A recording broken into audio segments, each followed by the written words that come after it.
Namaste friends, my name is Dr. Vikrant Singh Tomar. I am convener United Consciousness. United Consciousness is a global organization promoted by Project Self Incorporation USA and Bharat. Dear friends, some time back, one news shook the world. In the war zone of Syria, a 3-year-old child, badly wounded, was admitted to the hospital. Doctors could not save him, but before his death, that child looked at the doctor and said, "I am going to tell everything to the God." And the world really stood still. Every new child is a message of divine to us that the Creator is still not upset with us. But the mindset of division leads to struggles and leads to wars. The time has come that we should see oneness beyond these divisions, because we are already one in our worries for our kids. We are one and similar in our concerns for our family. We are one in our pursuit of happiness. We are one in our quest of peace. We are one in our struggle of avoiding pain. We are one in our concern for future. We are one in our consciousness. So dear friends, united consciousness is not the way, it is the way to save humanity today. It is a way for a new world order.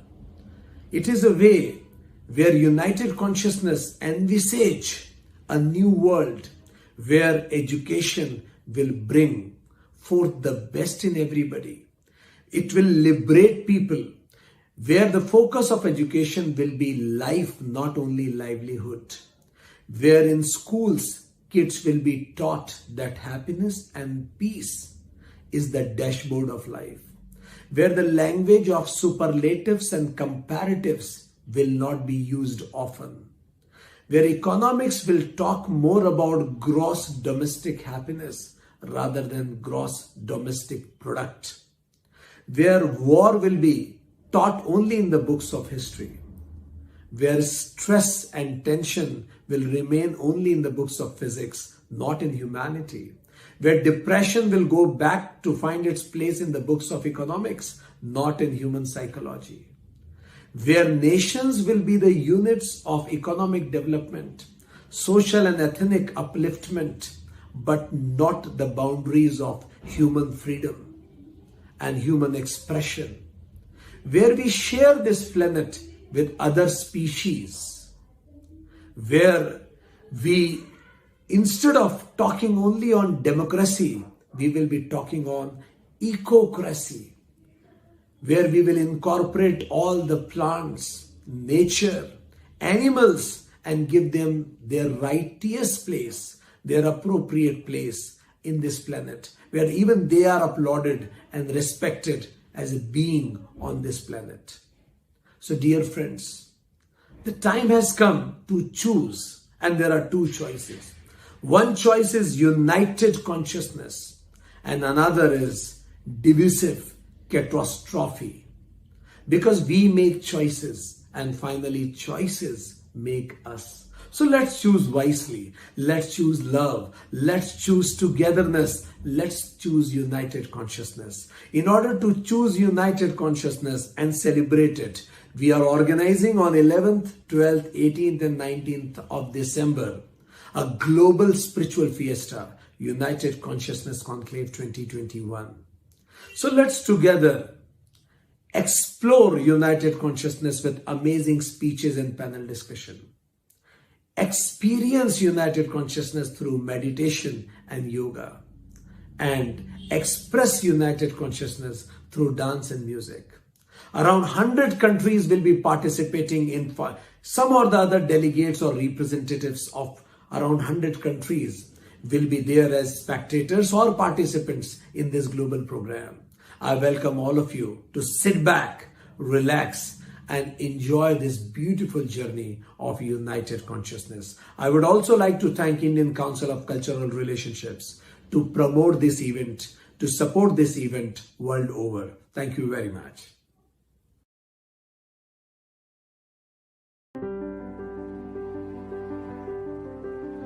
I'm very honored and delighted to welcome our performance from the organization Play for Change.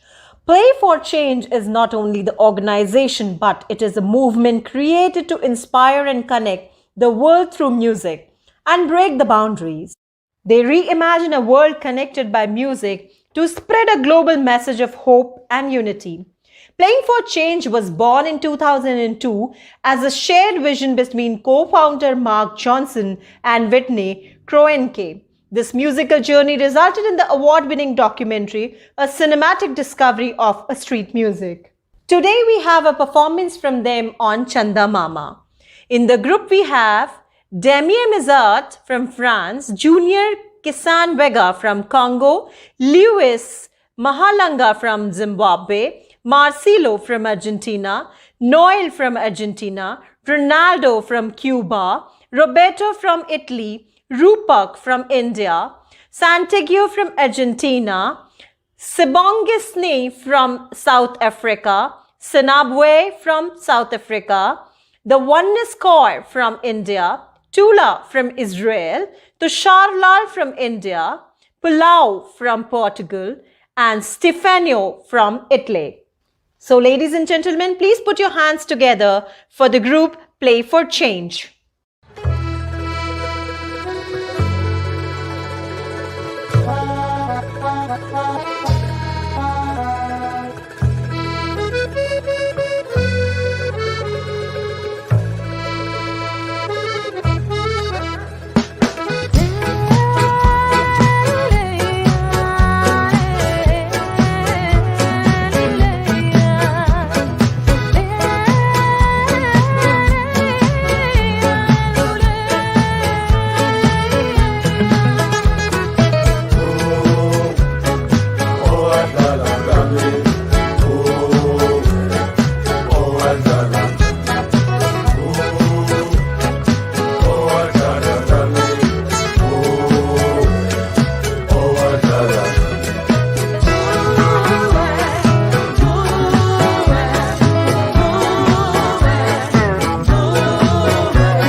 On behalf of United Consciousness, I thank Play for Change musical group for coming onto the platform of United Consciousness and giving such a wonderful performances. Thank you so much.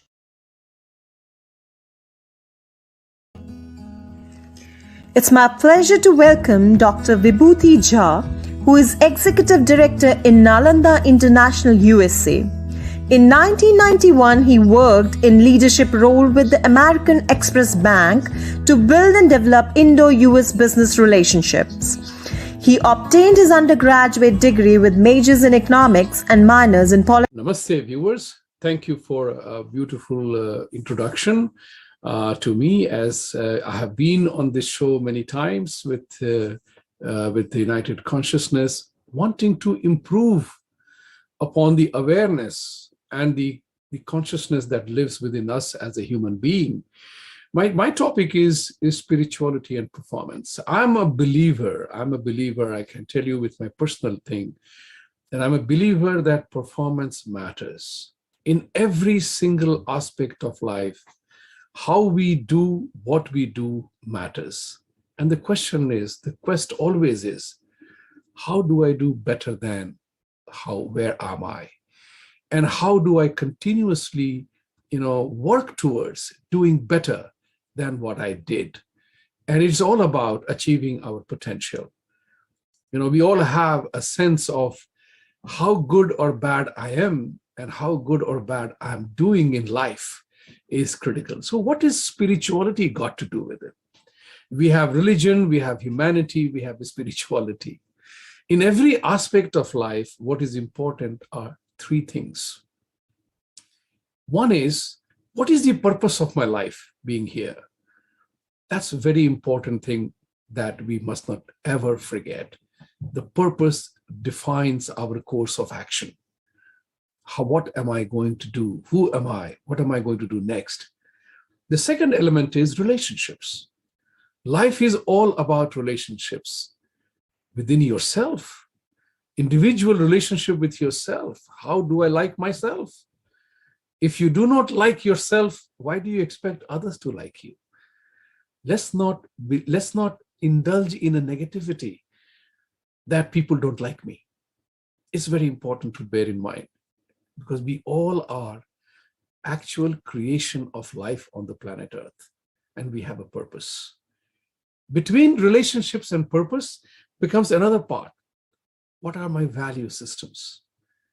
What is the value system that drives me, which makes my life worthwhile and worth living for?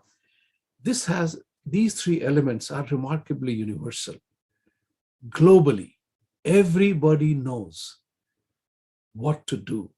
There is a wonderful word in our Hinduism, this is called dharma. A lot of definitions have been attempted, but I realized that dharma for me means that anytime I step out to do something, I know whether I'm doing right or wrong. Plain, simple, vanilla English. Whenever we are going to do something, we know whether it is the right thing or it is not the right thing, or sometimes it is totally wrong. That's what is your dharma all about. At a basic granular level, that's the spirituality. Depends on whichever religion or country you belong to, what color, what race you belong to, doesn't matter. Because when we step out of a life, step into life, step out of our cocoon and comfort zone, then we realize that when we do something right or wrong, we know instantly that this is not okay. When you are driving at 90 miles an hour in a speed zone marked at 60, you know you are doing wrong. Your dharma at that time is for public safety, your safety, and everybody else's around safety, to do what the requirement of law or the requirement of community is all about. It's not about law only. There are times when there is no law, but we have to do something. So spirituality is, in my opinion, a step above religious restrictions, religious requirements, religious mandates. It's about humanity. It is about goodness. What does it do to you? In these remaining few minutes, I would, dwell upon what are the impacts of being spiritual. Regardless of what religion you practice and which part of the world you live in, we all want to be happy. We all want our children to be happy. We want to succeed in life. But not everybody is going to become a billionaire. Not everybody is going to remain permanently in poverty. It's all about you. It's all about the individual. So the question here is, how does the spirituality help me? And I can give you my personal example. There are many, many issues. There are books. These days, we have the good fortune of having instruments that opens the universe to us. Isn't it true? Your iPhone, your smartphone, your Samsung, whatever brand it is, the computer, you can access any information on this planet Earth. And that's important to bear in mind. Having information and knowledge is not enough. What am I doing about it? So let me highlight a few things about about spirituality and how it can help you. First of all, it inspires a value systems. It definitely makes you recognize that we all have a choice of what to do and what not to do. I alluded to dharma earlier on. It's about choice. Everything that we do, you are here watching this program or will watch the program because you exercise the choice to watch this program. Nobody forced you. You registered. Whether you watch or not, or whatever you are doing, we always exercise a choice. So first of all, bear in mind that life is all about choice. Where we are, what we do. Never blame anyone for what I do. I can't say, oh, I have been forced by United Consciousness to be giving this speech. No, I'm part of United Consciousness as an advisory, and I'm here by choice. I could have easily said, I can't do it. I won't do it, and I will not do it. But I did. That's the choice. The second element is responsibility. When you step out to exercise your choice, then you have to step into the domain of responsibility. That's very critical. We all must feel that we have a responsibility to myself, to the community we live in, and to the families we are responsible for, to the country that we love, to the universe that we love. That's what is important. There is one sun, same water, same H2O, and same air that sustains us as energy forces, among other things. This is what we have to bear in mind, the choice and responsibility to keep things as they ought to be. The other element that is very important is it also introduces a sense of accountability, that whatever I'm doing, I am accountable for that. These are subject matters where we can talk for infinite number of hours. But for the purpose of understanding, remember that spirituality brings in you a remarkable adventure to understand our own responsibility in doing what we do and doing what we must. That is critical. It's not about should be. It is what it is. So today we are dealing with coronavirus as an evil, and we have to deal with it. We have to comply for the reasons of community welfare. The other element, what is there, is that if you are a spiritual person, your integrity level goes up because you are being dharmic. You are accountable. You build a trust in people. By your actions, you begin to impact the communities that we live in. The spirituality is all about understanding the true nature of the universe, true nature of your own self in that universe. And that's critical. What is life all about? We all demand trust from others. Trust me. Are we willing to give the trust, say, to others for what they want from us? So when you talk about the human values, these are critical to bear in mind. That trust, belongingness, the element of honesty, integrity. And then once you are able to practice these values, your relationship becomes better. When your relationship becomes better, you are able to contribute to the communities that you live in. And that ultimately leads to improving the performance. Because performance is never half-hearted. Either you are in it or you are not in it. Whenever you perform half-hearted way, you lose. It's only by a quirk of luck, you may say, that something may just happen. That's a different matter altogether. But what I'm trying to say to you is that if you want to improve your performance in any walk of life, you have to begin to think from a dharmic perspective. Dharmic perspective is you know exactly when you are doing the right thing or not the right thing. And that's what is important. If each one of us began to exercise a choice, raised our levels of accountability and responsibility, if we improved our integrity in what we do, if we brought about greater honesty in doing what we are doing, guess what happens? Your performance automatically will be better. You will achieve much better, fulfilling your own potential. Remember one thing, in the same cricket match, not everybody performs equally, but we have a role to perform. Today, I have a role to perform to share with you my thoughts about spirituality and performance. But this is what matters. And this is, I am an example, may not be the most glorious of examples, but I believe that one of the things which is critical in life is to be able to be honest with yourself. Recognize your own talent, recognize your own ability, recognize your own courage. These are the values that become better. And once this becomes better, then you are able to take a stand about what is right and what is not right. So, for example, in my humble opinion, killing in the name of anything, whether you kill an animal for entertainment purposes or trying to reduce the animal population by virtue of saying that I am deciding that this population should go down, that's not right. Likewise, killing another human being in the name of whatever, it cannot be justified. That's what is important. So remember, the action always has a consequence. And once you are spiritual, you exactly know what to do the right thing, about the right thing. This is very, very critical. Your values, your relationships, and the purpose of your life. You achieve more, you have greater fulfillment. It's not about talking about X, Y, or Z, that my religion is better than somebody else's. Spirituality takes you a step above religion.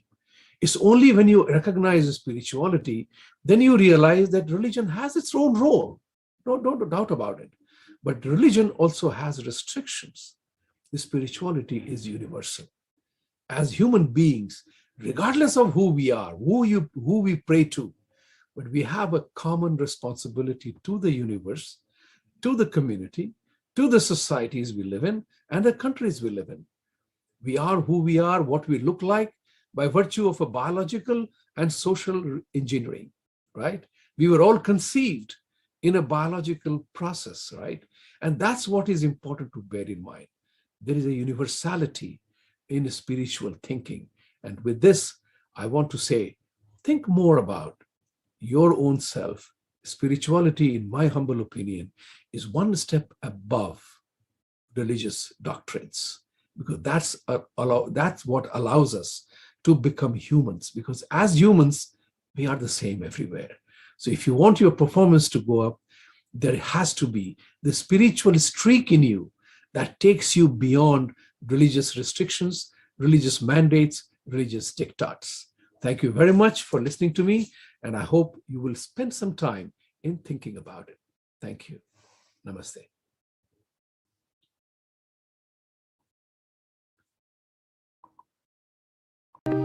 I thank Dr. Vibhuti Jha for such a valuable explanation. Thank you so much. I feel honored to welcome our guest, Mr. Valdemar Parado. He has been a member of World Association for former United Nations Interns and Fellows, and since 2003 as a Senior Research Fellow in Science and Technology for Development, and currently serving as an Executive Vice President of the organization. He has been teaching and on research positions at several universities in Mexico, Latin America, and US.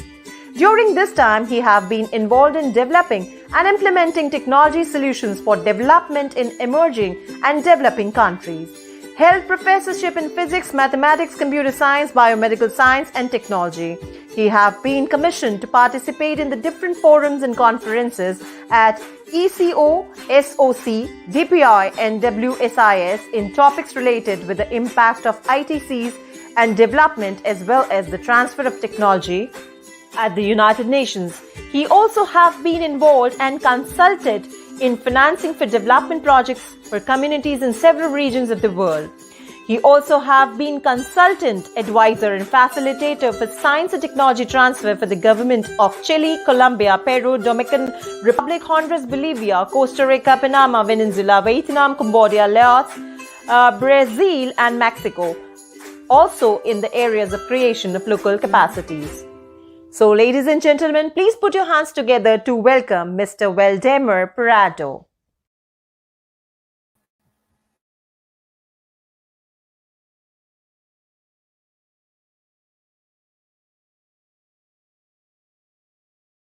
Mute and speak. Kindly unmute and speak. You're welcome. Okay. Namaste to everybody. Um, in a sense, I am going to continue to speak to Dr. Vibhuti in the sense of how do we integrate our spirituality in our daily life, whether it be in professional life or activities or personal life and our spiritual life, and how to I will share with you some ideas in differentiating how we approach spirituality. Usually, we associate spirituality with religion. Most people do that, but they are two different things. Even though a religion can be spiritual, sometimes they are not. They can be worldly and materialistic and non-spiritual. Spirituality, on the other hand, is the way we relate to our internal soul, to our spirit, and how we put that into practice in our daily life. Most religions usually have dogmas, rituals, uh, system of beliefs, and clergy, and so on and so forth. On the other hand, spirituality doesn't have any of this. Through spirituality, we relate to the world, and we try to find answers to the questions, the eternal questions that the human being has. Who am I? Where do I come from? Where do I go to? And so, in a sense, uh, our spiritual life, it's more personal, and it drives the way we search for answers to these questions in life. Traditionally, the exoteric, what we know in religions is the exoteric part. But most religions come from some esoteric part, some, let's say, hidden part. And these esoteric part especially comes usually from traditions that have led humanity uh, in the world since time immemorial. In the spiritual traditions of yoga, for instance, and the Vedic tradition, there are two forces that shape everything in the universe. And those two forces are known as energy and consciousness, or Purusha and Prakriti. Energy and consciousness are the essence of life. They are manifested in everything that exists, whether it be the further reaches of the cosmos or the universe, or the depths of our human soul. These forces shape the body and create personality. They are the forces of our evolutionary process and the deepest expressions of the divine within us. Energy, for instance, permeates and shapes everything in the existence. It's an indivisible unity and manifests as a powerful movement in every, it's what moves everything in life. It knows the truth and lives in the now, the here and now. The force of consciousness, on the other hand, is our connection to our soul, and it's expressed through the mind and through our feelings, our emotions, and our will, and every act of our life. In the human realm, energy and consciousness manifest themselves in different forms, like uh, our sensuality, our role, our sexuality, our creativity, and like the atmospheric jet streams that swirl around the Earth, these forces permeate everything that we live through. They surround us, our consciousness connects them, and it expands and reaches toward the essence of their movements. Uh, they are the vibrating forces that we connect in every aspect of an expression of us. They provide the possibility of unifying our dualistic nature. And by allowing these forces to enter in our daily existence, we bring creativity and joy in our lives. But also, many times we block these forces, and this is what causes our problems of relations in our lives. If we allow these forces to flow through our beings, then we can use them in order to create happiness and self-realization. For instance, love and sensuality is the transformative force of life, and creation is the unifying force of love, sexuality, and sensuality. The expression they express themselves in our physical life. They are a constant commitment to truth and our quest for fulfillment. When we confront the obstacles that appear in our life, uh, usually we use these internal energies in order to give us strength to overcome the obstacles and the blockages that appear uh, in sorrow and pain, but also in things like disease and the way our life moves. Uh, it is the task in our life, and many times it's difficult, uh, since, for instance, we talk about love as something that occurs naturally, but in the process of evolution, love is something that we have to struggle to let it manifest in ourselves, because we have to, in order to love, we have uh, to take out the barriers that don't allow us to express naturally, and we have to renounce to our selfishness. And only when we do that, we are able to download the barriers that prevent us from relating to other people. And that takes will and commitment. And it doesn't come naturally. So it is something that we have to work consciously in order to achieve. And in general,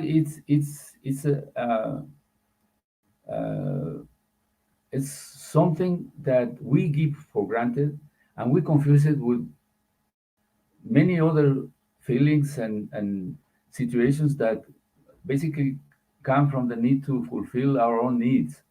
So, for instance, love is the creative force of the universe, but in order to allow it to manifest in ourselves, we have to do a conscious effort to download these barriers that prevent us from relating naturally and spontaneously to the world. So usually we have an internal life and of relations with other people, but and it could be also with the groups that we associate with and with uh, the humanity in general. And whether we relate to a single person or to the community, we have to make the conscious effort to download our uh, aspects of selfishness and self-centered ego. So in traditional spiritual forces, we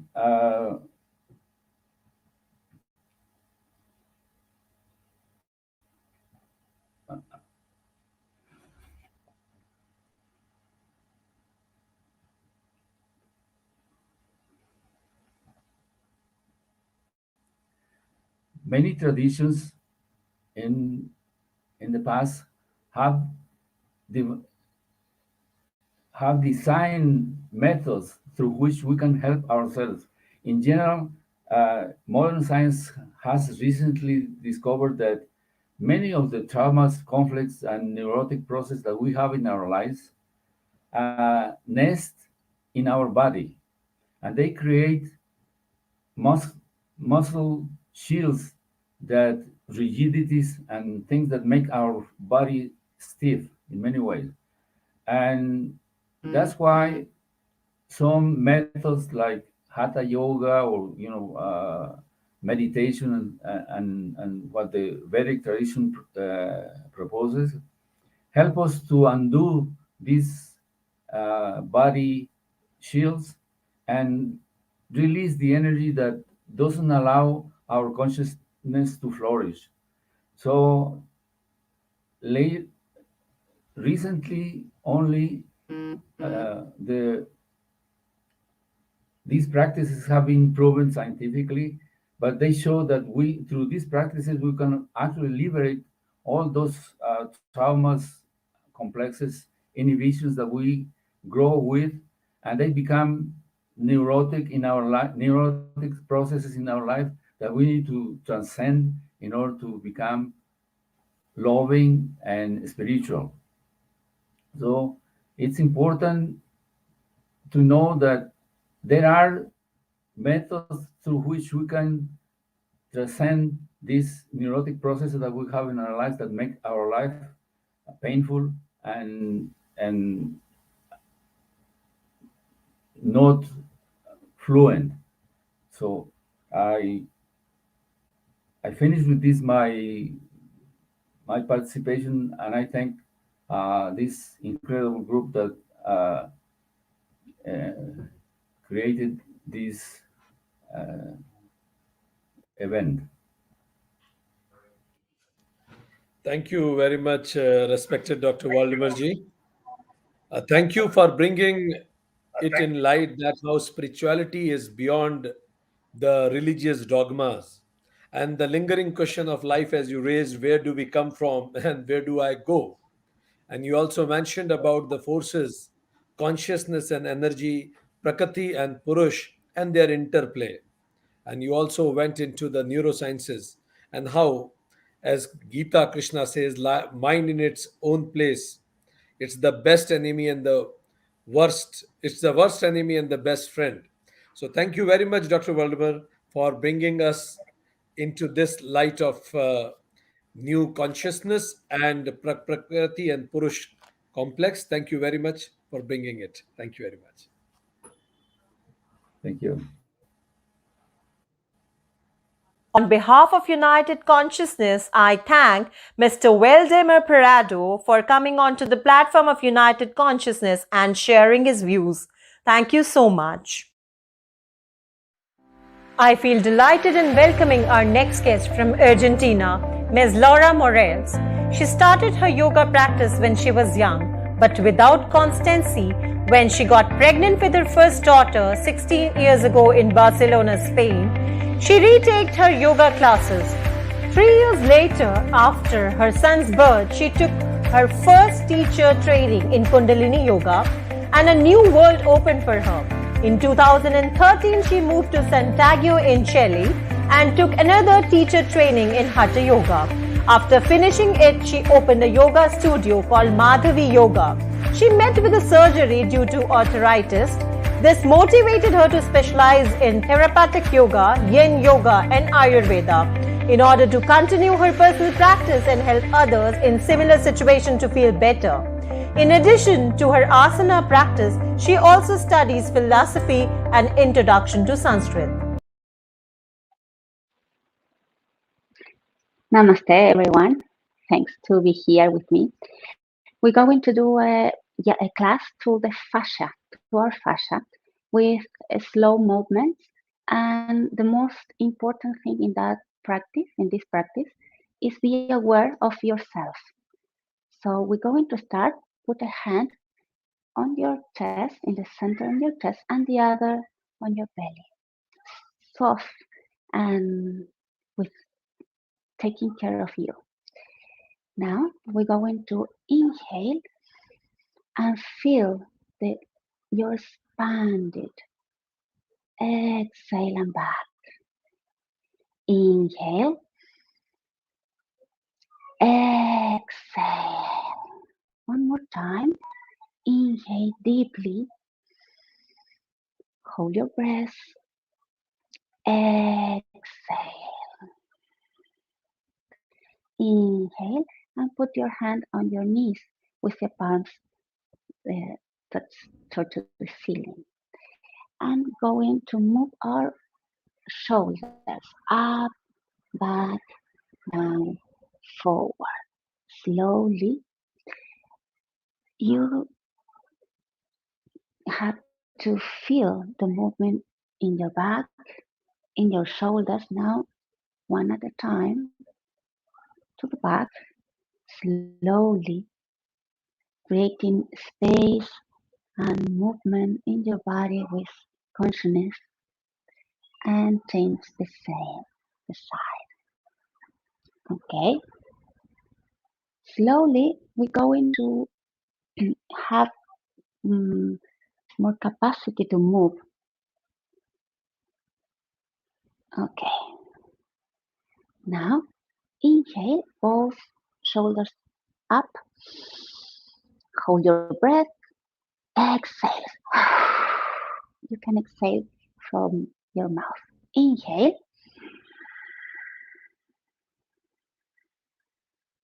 Hold. Exhale. Release. One more time. Inhale deeply.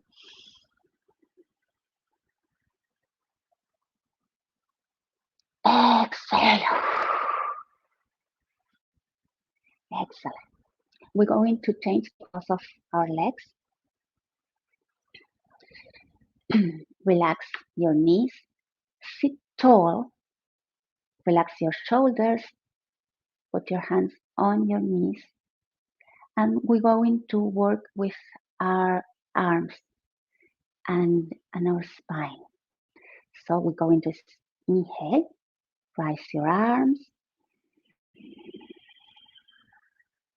hold your breath, exhale, bring your hand to the side, exhale, inhale back to the center, exhale to the other side, and feel the space creating in your rib cage. One more time, inhale up, exhale to the side. You can twist a little more, and back, and to the other side. Inhale, exhale, and look to the ceiling. Look at the ceiling, and back. Inhale, and now we're going to exhale to the side. Put your hand on the floor. Exhale and twist to the ceiling. Inhale back up. Feel the space. in your spine, in your rib cage. Exhale to the other side and reach your arm. Exhale, look up to the ceiling. Back one more time. Inhale. Exhale to the other side. Feel the space creating in your spine, in your body. Inhale. Sorry. Exhale to the other side. Twist a little more. Excellent. Back to the center. Inhale. Exhale. Hands to the floor. Feel tall, straight, light. Inhale in the center. Exhale to the right. Inhale to the center. Exhale to the left. One more time. Inhale. Exhale. Last one. Inhale. Exhale. Inhale back to the center. We're going to back with our hands to our body, one on the chest and the other on your belly. And we're going to move our spine. Inhale, go forward. Exhale. Feel the movement in your back, in your chest, in your rib cage. Inhale, forward. Exhale, back. We're going to be aware of our body, our tissues. The fascia is a connected tissue who involves all our muscles. And when our fascia is hard, we don't be able to move with freedom. So with these movements, you going to feel more freedom in your body. Inhale, exhale. One more time. Inhale up, exhale. And put your hands on your knees and move in circles to a side, slowly creating space, feeling the movement like a massage in your body. And to the other side, slowly, kindly, with love to yourself. We are caring ourselves today with love. And back to the center. Okay, if you have a safu or a blanket for sit, remove it. And we're going to work now with our legs. We want to feel our muscles. We're going to feel our skin. So we're going to start touching ourselves. Start from the ankle and touch, explore your ankle, with circles. It's better if you do this without yoga pants, but if you have it, don't worry. You also be able to feel your hands from the knee, from the ankle to the knee up. Feel the knee in circles, and from the knee to your hips. Do whatever you need to feel your leg, and back from the hip, I'm sorry, to the knee, circles, from the knee to the ankle. The last one, up with a little more pressure, knee, and come to the hip. Okay, and with the other leg, the same. We start with our ankle, feel our ankle, some tension, and go up. With the calf, you can feel your calf if are hard or soft. Have any pain? If you have any pain, feel your knee, and come to your hip.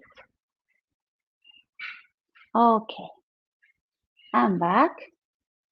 The last one to the ankle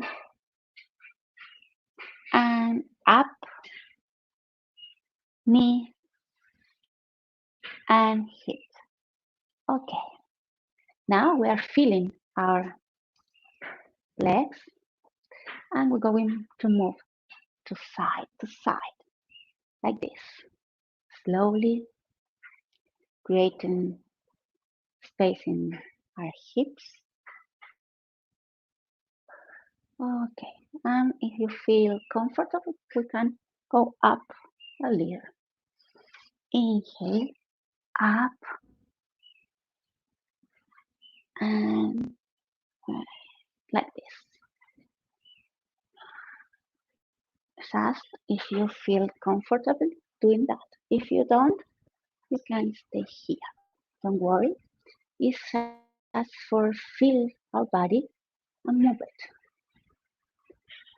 Okay. Now we're going to straight one leg and bend the other. If you need bend a little, this one is okay. Inhale, rise your hands. Exhale, go to the straight leg. Inhale up. Exhale, go to the leg. Don't worry, we don't need go forward. We need create a space. Inhale. Exhale. Inhale. Exhale. Inhale up. And we're going to change the legs. Inhale. Exhale. Inhale, be tall. Exhale to the side. Create a space. Inhale. Exhale. Okay, back to the center. Straight both legs. You don't have to be a lot. Just what you need, where you feel comfortable. Inhale, raise your hands. Exhale, go forward. Inhale. Exhale. Inhale, grow. Exhale, maintain. Inhale. Exhale. Inhale.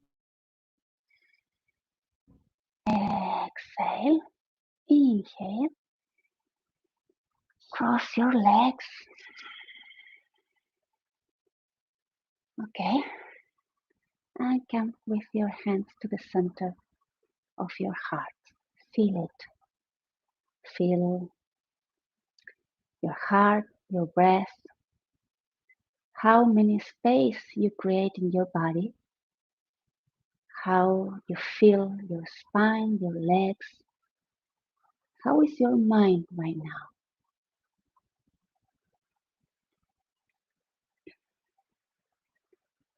Inhale, exhale, close your eyes and feel your body.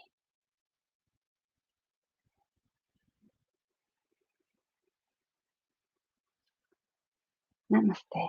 Thank you very much for being here today with me. Thank you very Namaste. much, respected Laura ji.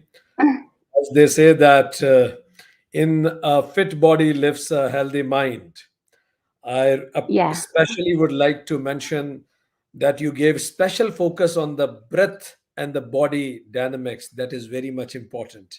I'm sure that our yeah. audience will be benefited.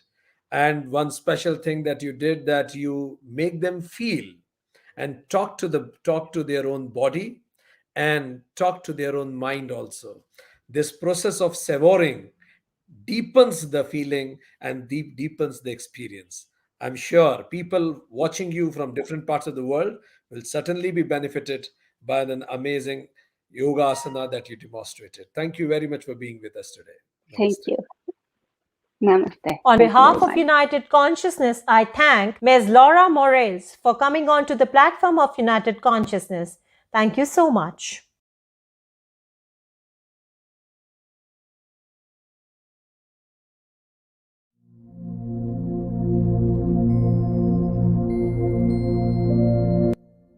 Lord Buddha has rightly said, just as in candle cannot burn without fire, man cannot live without a spiritual life. Our honorable speaker truly justifies the quote, as his life is an inspiring journey for every person out here who would like to embrace spiritualism into their lives. Welcoming Sri Rajesh Rabindranath Ji with an heartfelt applause.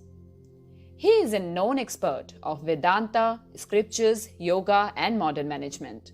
He has a keen inclination for Vedanta and scriptures since graduation. And his deep interest in spirituality took him on a never ending journey of self awareness and self awakening. To attain his spiritual goal, he addresses in various programs, conferences, seminars in New Jersey, USA on Bhagavad Gita and Vedanta to bring out the message of Vedic scriptures in the light of modern science and management. He is also an esteemed co-founder of Project Self USA and is on a mission to enlighten, prepare and grow people spiritually and guide them to understand and follow the real meaning of life. I am so privileged to welcome Sri Rajesh Rabindranath Ji to enlighten us with his deep and life-changing message. Namaste, everybody. I'm so happy and honored to be part of this wonderful conclave. So, today, the topic of my discussion is an interesting one. It is law of karma and spirituality. It's a vast topic, and we don't have much time. So, whatever time we have, we will try to understand the gist of it. So, let's see first what is law of karma. Let's understand what is law of karma, and then we will relate that law of karma with spirituality. Friends, as intelligent human being, it's not very difficult for you to observe the various laws of nature that is playing around you.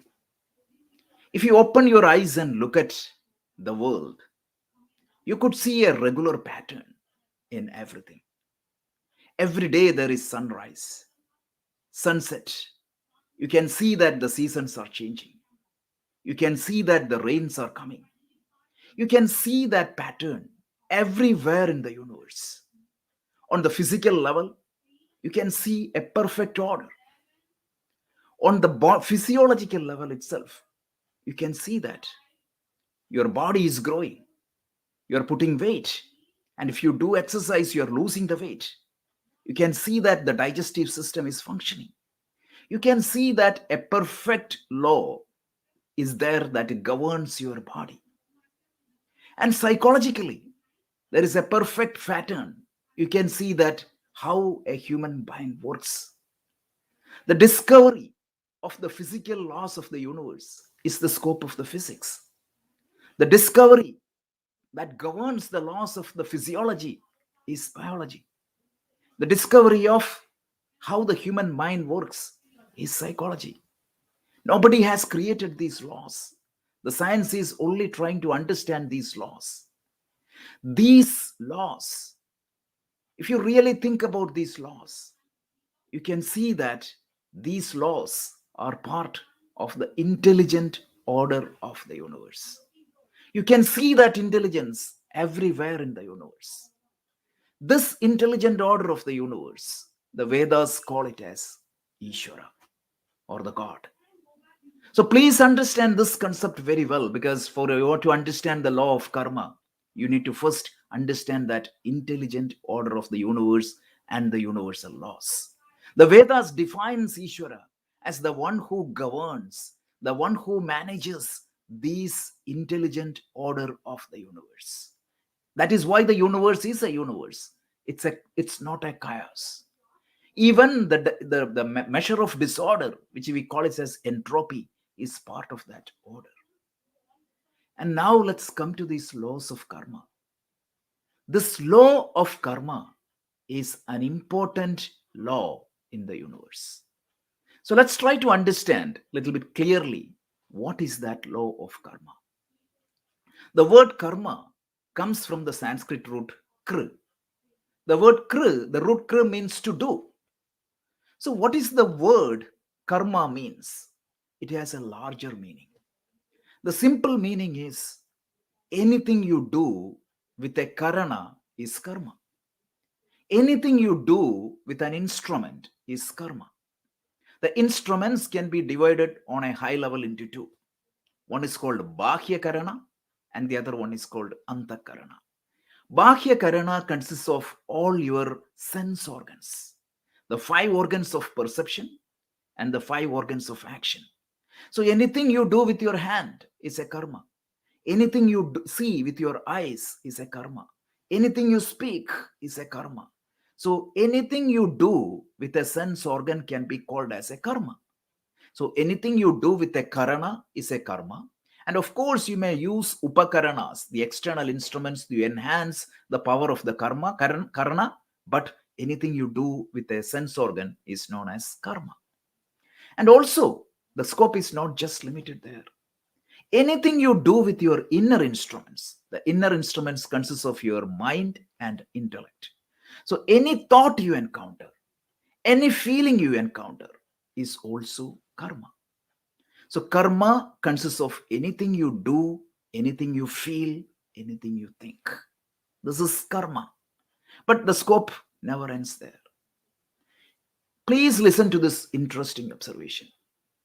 Whenever you do a karma, whether with an antakarana or a bahyakarana, external instrument or an internal instrument, this karma will produce a result.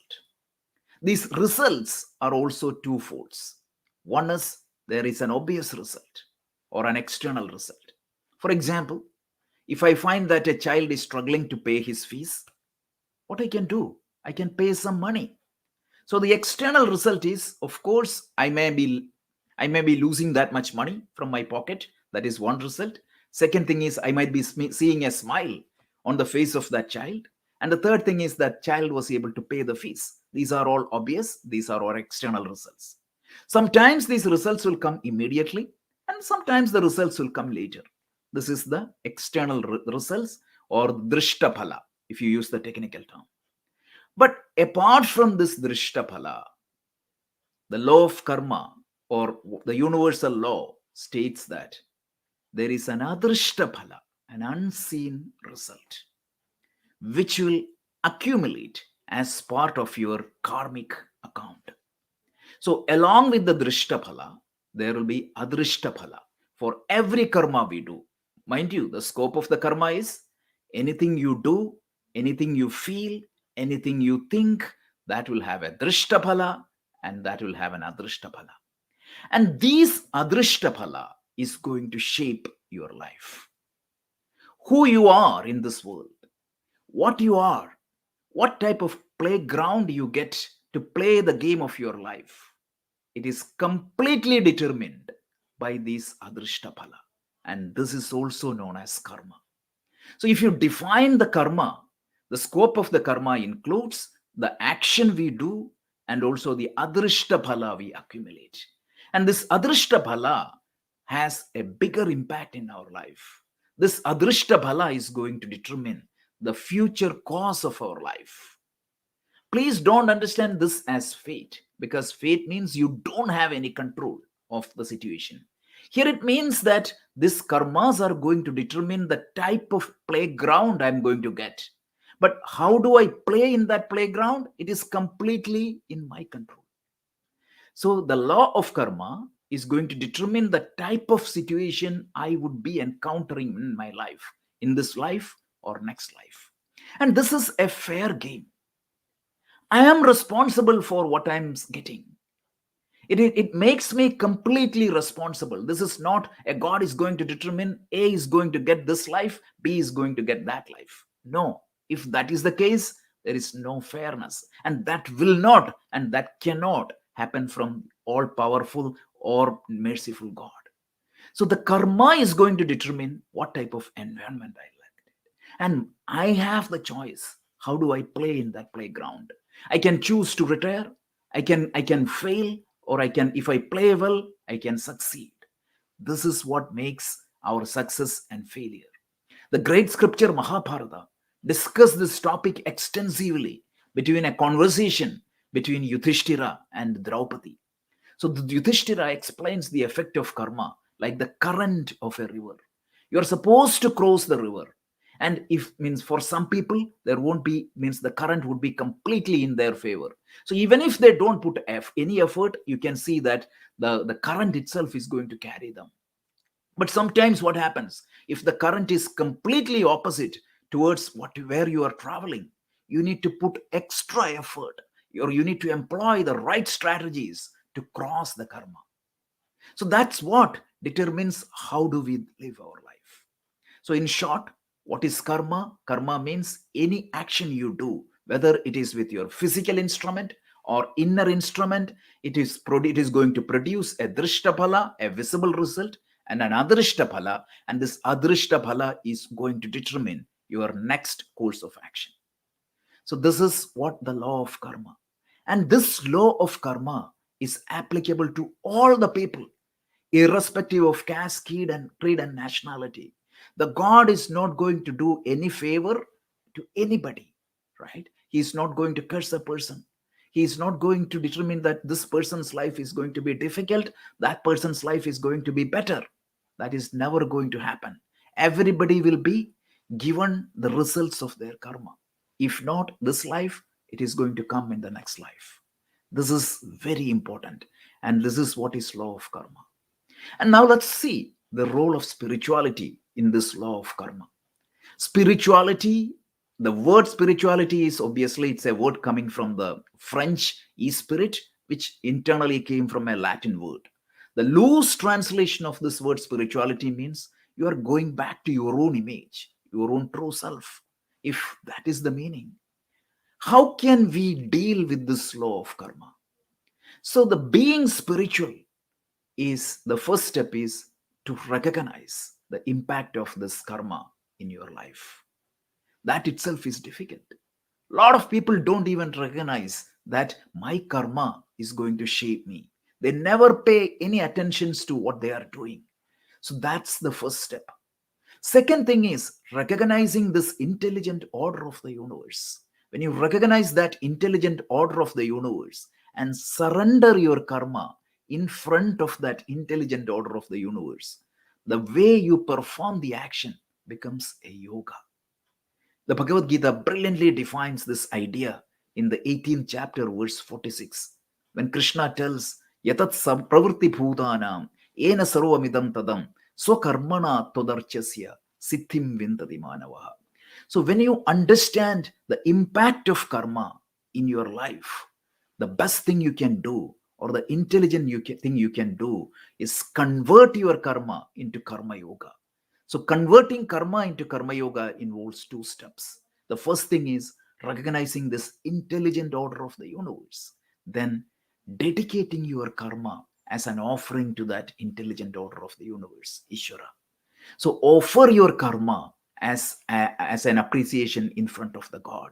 So the prayer, the conventional prayer, which you think as sitting in front of a puja room or going to a church, temple, or a mosque, it will be transcended into any work you do. This is essentially the karma yoga. And when you do that, what is going to happen? Krishna promises that you are going to get siddhi.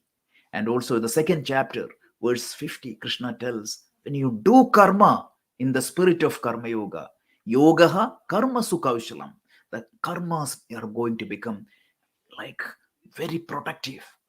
Dexterity in action is karma yoga. So the spiritualizing your karma means you are doing the karma yoga, and that is going to make your karmas intelligent and efficient, and eventually it is going to lead you to the ultimate freedom in your life. In other words, what the spirituality is going to give, the law of karma, is it is going to give you the freedom in action.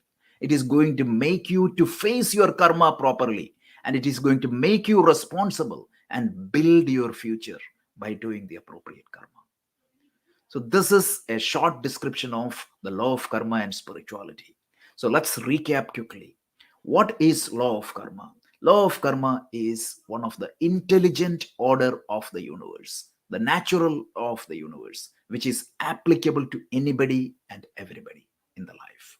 Second thing is the karma means whatever you do with a karana is karma. So whatever you do with your external instruments or your sense organs or the internal instruments, which is your mind and intellect, is constitute of karma. And every karma gives an adrishta phala, and that is going to determine your future course of action or the situation that you encounter in your life. You have complete freedom. How do you act in that situation? But that situation is influenced by this law of karma.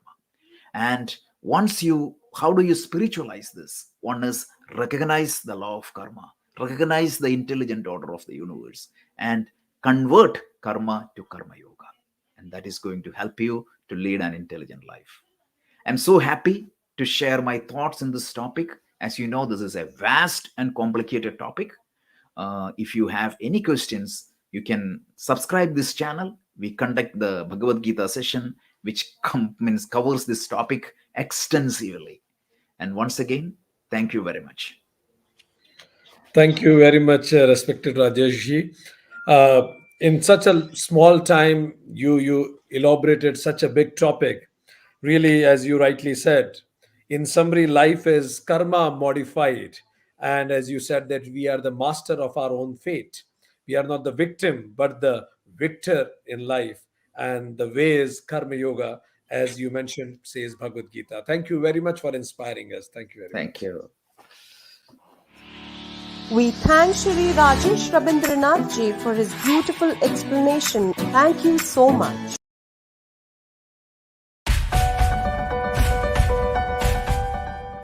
Project Self, a non-profit organization that stands for empowering humanity with essential life skills for building a strong foundation for lifelong wellness. Our programs help individuals to gain better health, emotional intelligence, and spiritual awareness. Classes include kids yoga, adult yoga, mindfulness meditation, and scriptural studies. Yoga for kids are designed to keep the kids as kids, resilient, focused, and fit. Kid-friendly program focus on their social and emotional well-being. The ultimate solution prescribed by Krishna is the self-knowledge, because only with the self-knowledge all our sufferings and problems can be removed. Understanding and learning scriptures will help you lead a life with its full potential. It will help you to find peace, happiness, and contentment in life. Yoga for adult focus on physical postures that bring balance, flexibility, and body awareness. Carefully crafted program covers different aspects of meditation that bring body-mind relaxation and other powerful benefits, including stress reduction. Being a part of Project Self for over 5 years has not only given me so many physical benefits from doing yoga, but also many mental benefits from learning about mindfulness, wellness, and how to de-stress. Pranayama class has helped me learn proper breathing technique, and the meditation class has helped me focus my mind better. I am learning Vedanta as well as Bhagavad Gita to connect myself to the spiritual world as well as to understand the real meaning of this life.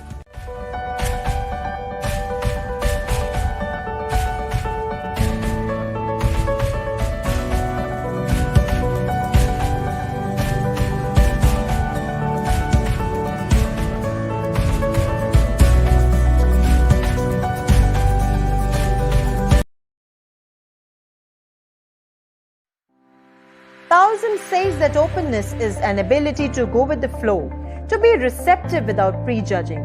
Spirituality teaches us openness by practicing empathy, flexibility, and embrace the new possibility. So let's find out how spirituality enables the open-mindedness. in the panel discussion on the topic spirituality and open-mindedness. In the panel, we have with us Dr. Ashish Garekar, who is Professor and Dean in Faculty of Management, MAT Mauritius. He is teaching at higher education level since the last 22 years. His area of interest in research is industry and education. He strongly believes in research-based teaching learning and finds no substitution of this. He has been a successful consultant trainer and mentor to corporate leaders. He has been on the editorial board as well as reviewers board of the reputed international journals. He has published more than 40 research papers in international journals and conferences. Under his profound leadership as an academic head, dean and head of department, he has delivered the academic excellence. He has also designed and implemented an innovative pedagogy to make the subject knowledge interesting and meaningful in the real world context. By the virtue of his education, qualification and innovative thinking, he is highly appreciated for his leadership role as an administrator and professor in higher education arena. In the panel, we also have with us Dada Maheshwara Nanda from Philadelphia, USA. During his college days, he was active in the protest against the Vietnam War. In 1978, he traveled to India and Nepal, where he became a yogic monk and studied the progressive utilization theory under its founder Prabhat Ranjan Sarkar. He has taught meditation and organized for social justice for 14 years in Southeast Asia, 3 years in Europe and 21 years in Brazil and Venezuela. He is the author of 6 books, including After Capitalism, Economic Democracy in Action, and Cooperative Games for the Cooperative World, Facilitating Trust, Communication, and Spiritual Connection. He is the co-author of the Tools to Change the World. He has given hundreds of seminars and workshops around the world at international conferences, colleges, high schools, cooperatives, yoga centers, and prisons about social activism and spiritual transformation. He speaks Portuguese, Spanish, and English as well. I feel delighted in welcoming our next guest, Mr. Maurizio Padilla Mirazzo, who is a naturopathic physician. He has done his bachelor's in biochemistry and food science and master's in bioethics.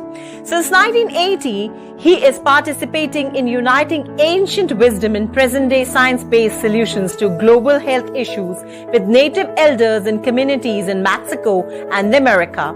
He is focusing on solving local and global environment health challenges and food security.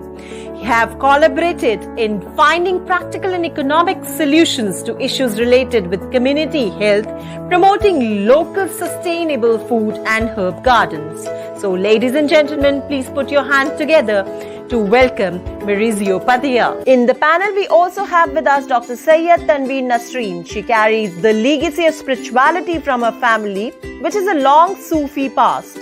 She has been educated at Presidency College, Kolkata, Jadavpur University and JNU New Delhi, from where she did PhD. She is specialized in socio-cultural history and gender studies. She founded the Department of Women's Studies in the University of Burdwan, West Bengal. Dr. Nasreen has written and edited several books and articles on gender issues and cultural themes. She has served in several administrative positions in academics. She is also a trained Bharatanatyam dancer. Nowadays, she is serving as First Secretary and Director, Indian Cultural Center, High Commission of India, Maldives, since June 2019. Today's panel discussion will be moderated by Dr. Vikrant Singh Tobur, convener United Consciousness. Dr. Tobur is an acknowledged trainer, academician, scholar, writer, and a management consultant. He is a freelance trainer and served the cabinet ministers of state, MLAs, police officers, and tycoons of the business world. His aim and objective is universal brotherhood and happiness through harmonizing the knowledge from the ancient scriptures into our lives. So I welcome all our guests for panel discussion. Namaste, respected guests.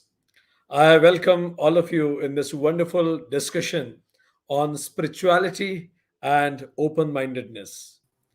Today I received a call from Professor Ashish, and he was inquiring whether will I be open-minded in the discussion on open-mindedness. And I assured him that I'll be completely open-minded to all types of thoughts, all types of opinions throughout the discussion. I request respected guests that whenever they want to speak, they can switch on their mic And whenever I will request them, they can speak and switch on their mic, and then they can switch off their mic also with convenience. In the discussion, I will start asking questions from all respected guests, and there will be, once they will answer, the people will have 1.5 minutes to answer that question. Then we'll go to another person, and we will continue this same cycle again and again. So every time when I request you to answer, please keep your answer brief so that we can have more discussions in less time. So, open mindedness is the topic of our discussion, spirituality and open mindedness. Whom do we call open minded or open minded? And how do we identify that a person is open minded? I will request Dada Maheshwarananda ji to tell me what, in your opinion, how do we recognize that the person is open minded? It's a great question to start with. I am honored to be here. Yoga is about connection, and spirituality is about being connected to others.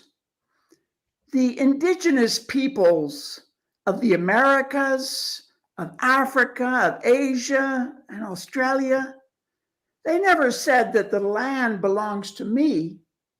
They said rather, I belong to the land. Notice the difference. They felt very connected to nature and to one another. This connection we expand with the idea of cosmic inheritance, that the entire planet Earth is our common patrimony. It's a gift from the universe to all of us. There's more than enough if we share. There's not enough for our greed, because greed, it's an instinct we all have, selfishness and greed, but we need to control it, or rather channel it, to become more selfless instead of selfish. So this is how I would define open-mindedness. Thank you very much. Maheshwarananda ji beautifully said that a drop, when says that I belong to ocean, it becomes open. But when drop in greed wants whole ocean for itself, then it becomes difficulty. Mahatma Gandhi also said that world has enough for everybody's need, but not for greed. So he said openness means open to share and open to belong beyond your limited identities. How do you see it, Dr. Tanveer? You may need to unmute and please reply. Yes. Can you hear me? Yes, loud and clear. Yeah. Thank you very much, and it's such an honor to be here. My respect to all the co-panelists, and thank you once again.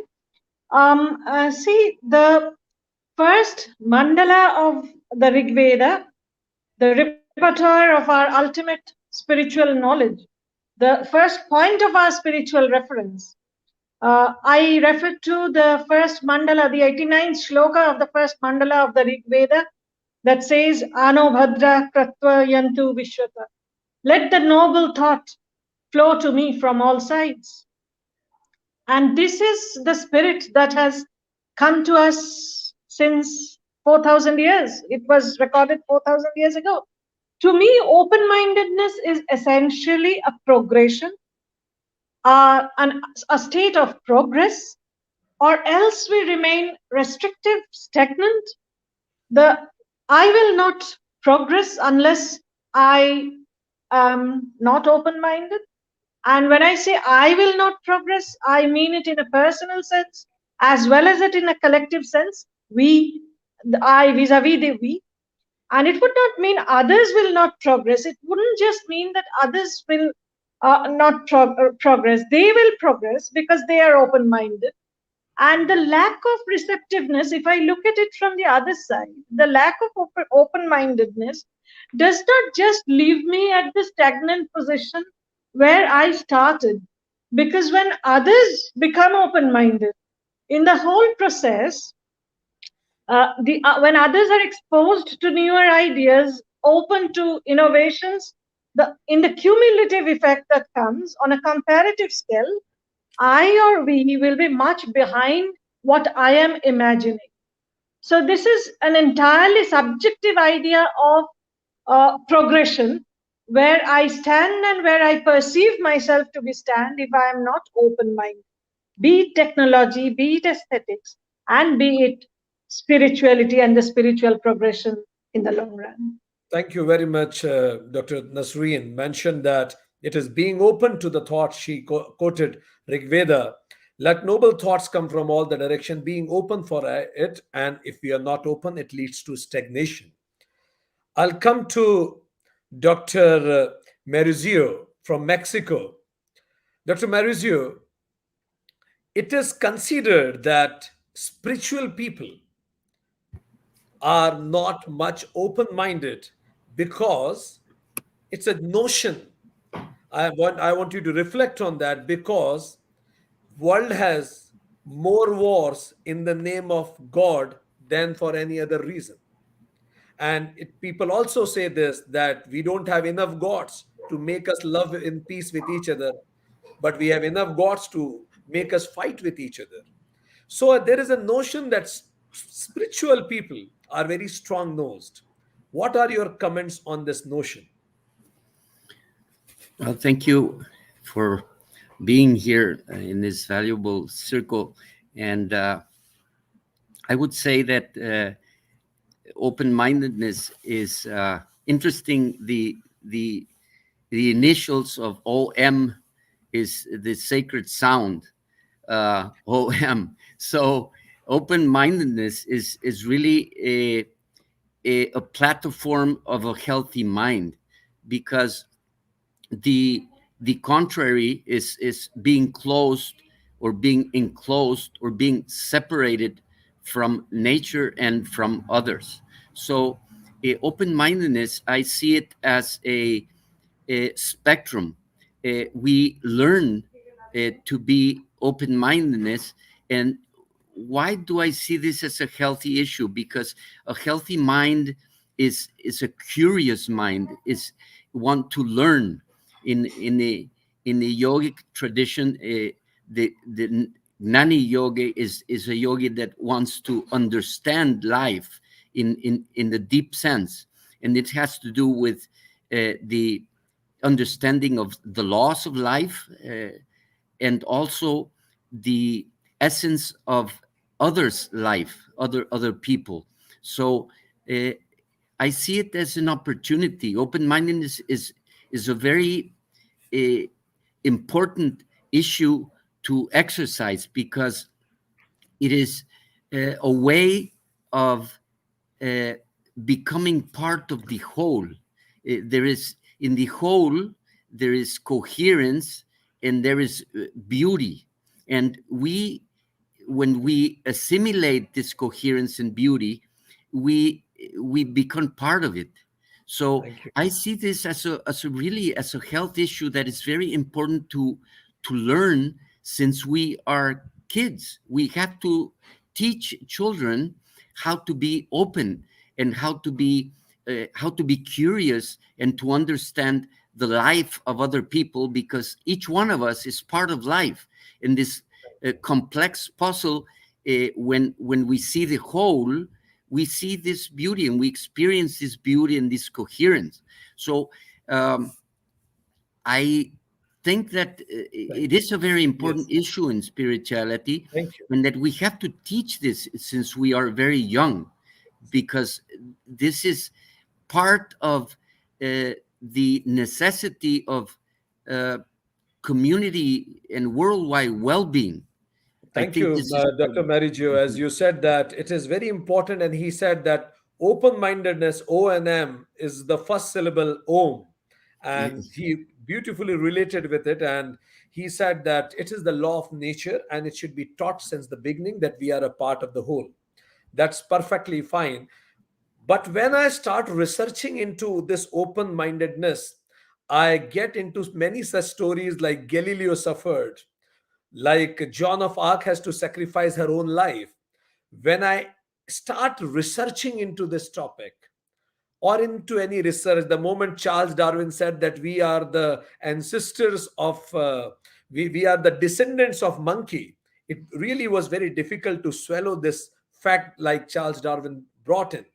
So we have a researcher with us, Dr. Ashish. You have been doing research.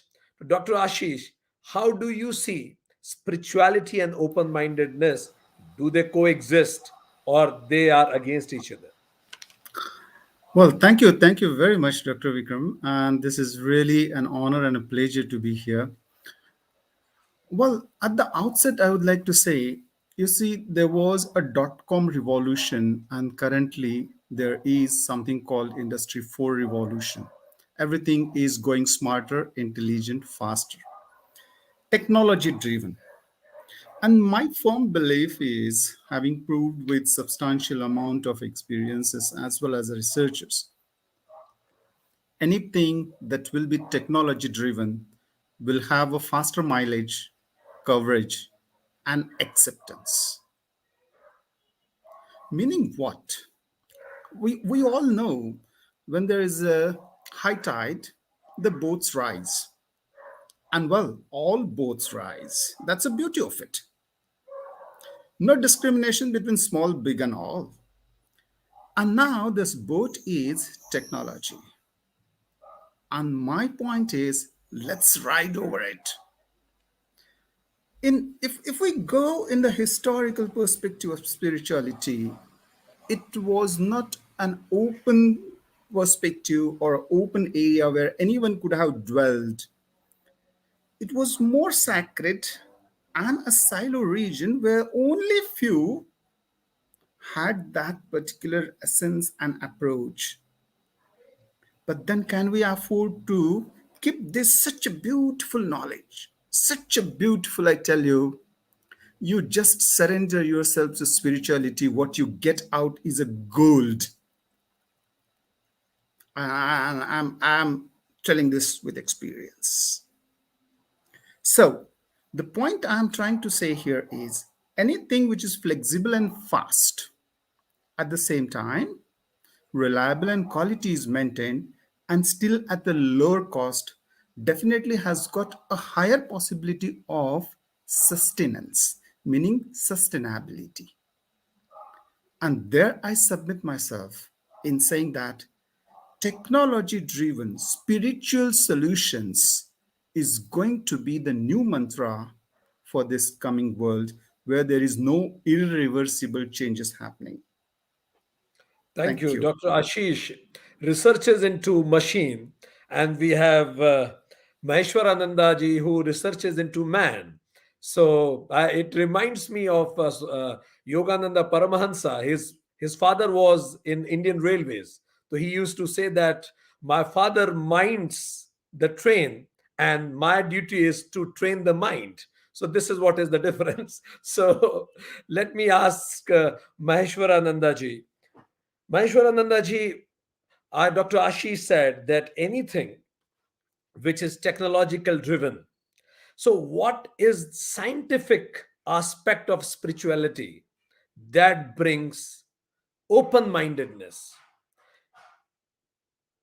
What is the scientific aspect of a spirituality? Is there any connection between sacred and secular and sacred and science together? And do on that overlap does that open-mindedness lies? Of course. The science, the scientific method involves asking questions and testing the results of previous experiments. If an experiment is true, it's going to work for anybody who does the same experiment. So we experiment with the mind. Many people who practice meditation, they want to know if they're progressing or not. I answer that the way you can tell if your meditation is progressing is whether the circle of your love is expanding. When you can feel more compassion for more people, and not only people, for the animals and plants and the earth and environment itself, that's a sign that your meditation is working and expanding. And yes, we should ask questions. And this is one difference between spirituality and dogma or fundamentalism, where you're not allowed to ask questions. You should ask questions again and again. And don't stop until you discover for yourself whether or not this answer is correct and logical and makes sense to me from my own experience. Thank you. So Maheshwarananda ji added a new dimension. He said, from experiments, we have another dimension, that is experience. So science is the experiment for the truth, and spirituality is the experience of the truth, and maybe arts is the expression of the truth. So it's all about the truth that we are trying to discover, experience, or explore in our own languages. And Maheshwarananda ji said that anything which does not permit logic is a dogma if it doesn't permit the questions. Dr. Tanvir, we have seen that questions and logics are not permitted. New thoughts are not permitted in many areas of life and religion, and that suffocates people. And a big number of population is increasing where people do not believe in any religion. They say no religion because they does not permit us to ask questions. So is it that religion and spirituality are making people suffocate, or they are not following the right religion or right spirituality? What's your take in that? Thank you so much for raising this very pertinent question, which we generally try to avoid. Thank you very much for taking it up. See, religion, again, I would refer to the way we understand it, is a translation of what we call dharma, yang dhriyate iti, something that sustains us, something that dharanas us, holds us, bears us. So that religion, translated into the English religion, the conformist, orthodox ways of life, cannot be the spiritual, the philosophical way of understanding religion. See, Sri Ramakrishna Paramahansa, I would refer to him, the 19th century, the great spiritual leader of the 19th century. He said, there are so many paths to reach the one and the same goal. Our paths may be different, but we reach the same goal. It may be the moksha, the nirvana for the spiritual, and excellence for the more mundane. Whether you look at it philosophically or in more mundane, materialistic terms, a mind by default is open. It will question. A closed mind is dead, something that doesn't question. A mind that doesn't question is dead and would not spiritually respond to the quests of life, the experiences of life that we were talking about. Open-mindedness is being open to ideas, experiences, people, newer ways of life and living, to be understood, to understand and appreciate before we imbibe them. The major block to this openness, as you raised religion, questioning religion or questioning anything, the major block to open-mindedness, I think, is fear. Fear of the unknown.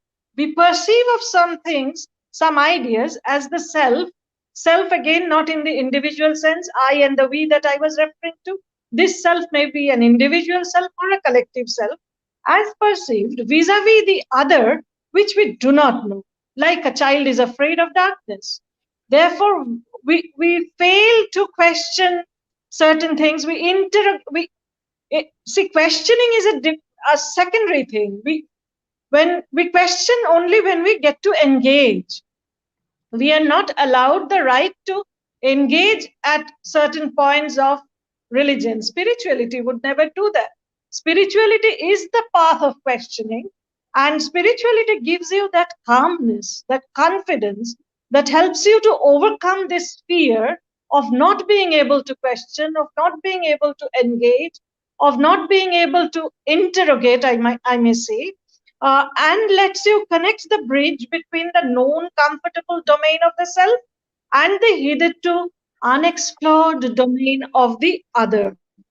So, religion in its conformist terms and spirituality are two entirely different things to me. Thank you very much for elaborating it in detail, because many of the people out there, they fear spirituality, religion, and they take them alike. You made it very clear that spirituality is beyond religions. Spirituality is something that permits all the questions, and you added it, dharma, the sustain that sustains everything, the natural order of the universe. And she said that a mind that cannot doesn't question is a dead mind, is a brand dead. But at the same time, I'll ask Merigioji that when I know that spirituality permits questions, it's open in its approach, in experiment and experiences also, then why does it happen, as the word you use, that considering me as a part of whole? In World War II, all the communists who were talking about equality in the society, when the World War broke, they started supporting their own nations. So when where is this concept of being as a part of the whole? When others are attacking, how do I feel that I am a part of whole? If another part is attacking this part, where does that spirituality has to, what does that spirituality has to do in that? When there is a war, when other whole is at other part is attacking me, then how can I feel or think of something like whole? So I will ask this question from you: how can I feel myself as a part of whole when another part is attacking me? Won't I retaliate? Won't I fight back then? Yes, I think this is a very important question, because the eh, eh, attack brings like an instinctual response to defend.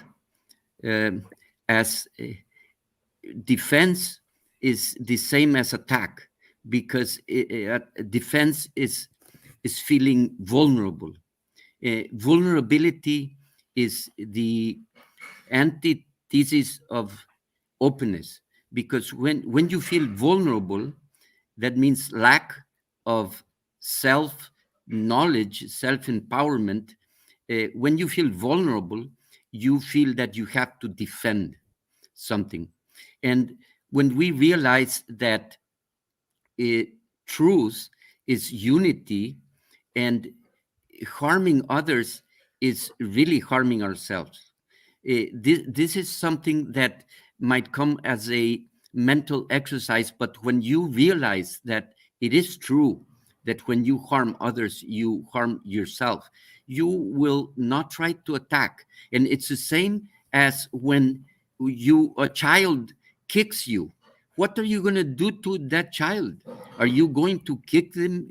Well, we are not going to kick them. We see that he is just he is just in an instinctual way. So we will not kick a deceased person, an elderly, a child. We do not kick back. We just see him is with compassion, and this is the way that we connect with others and transcend the attack in a practical way.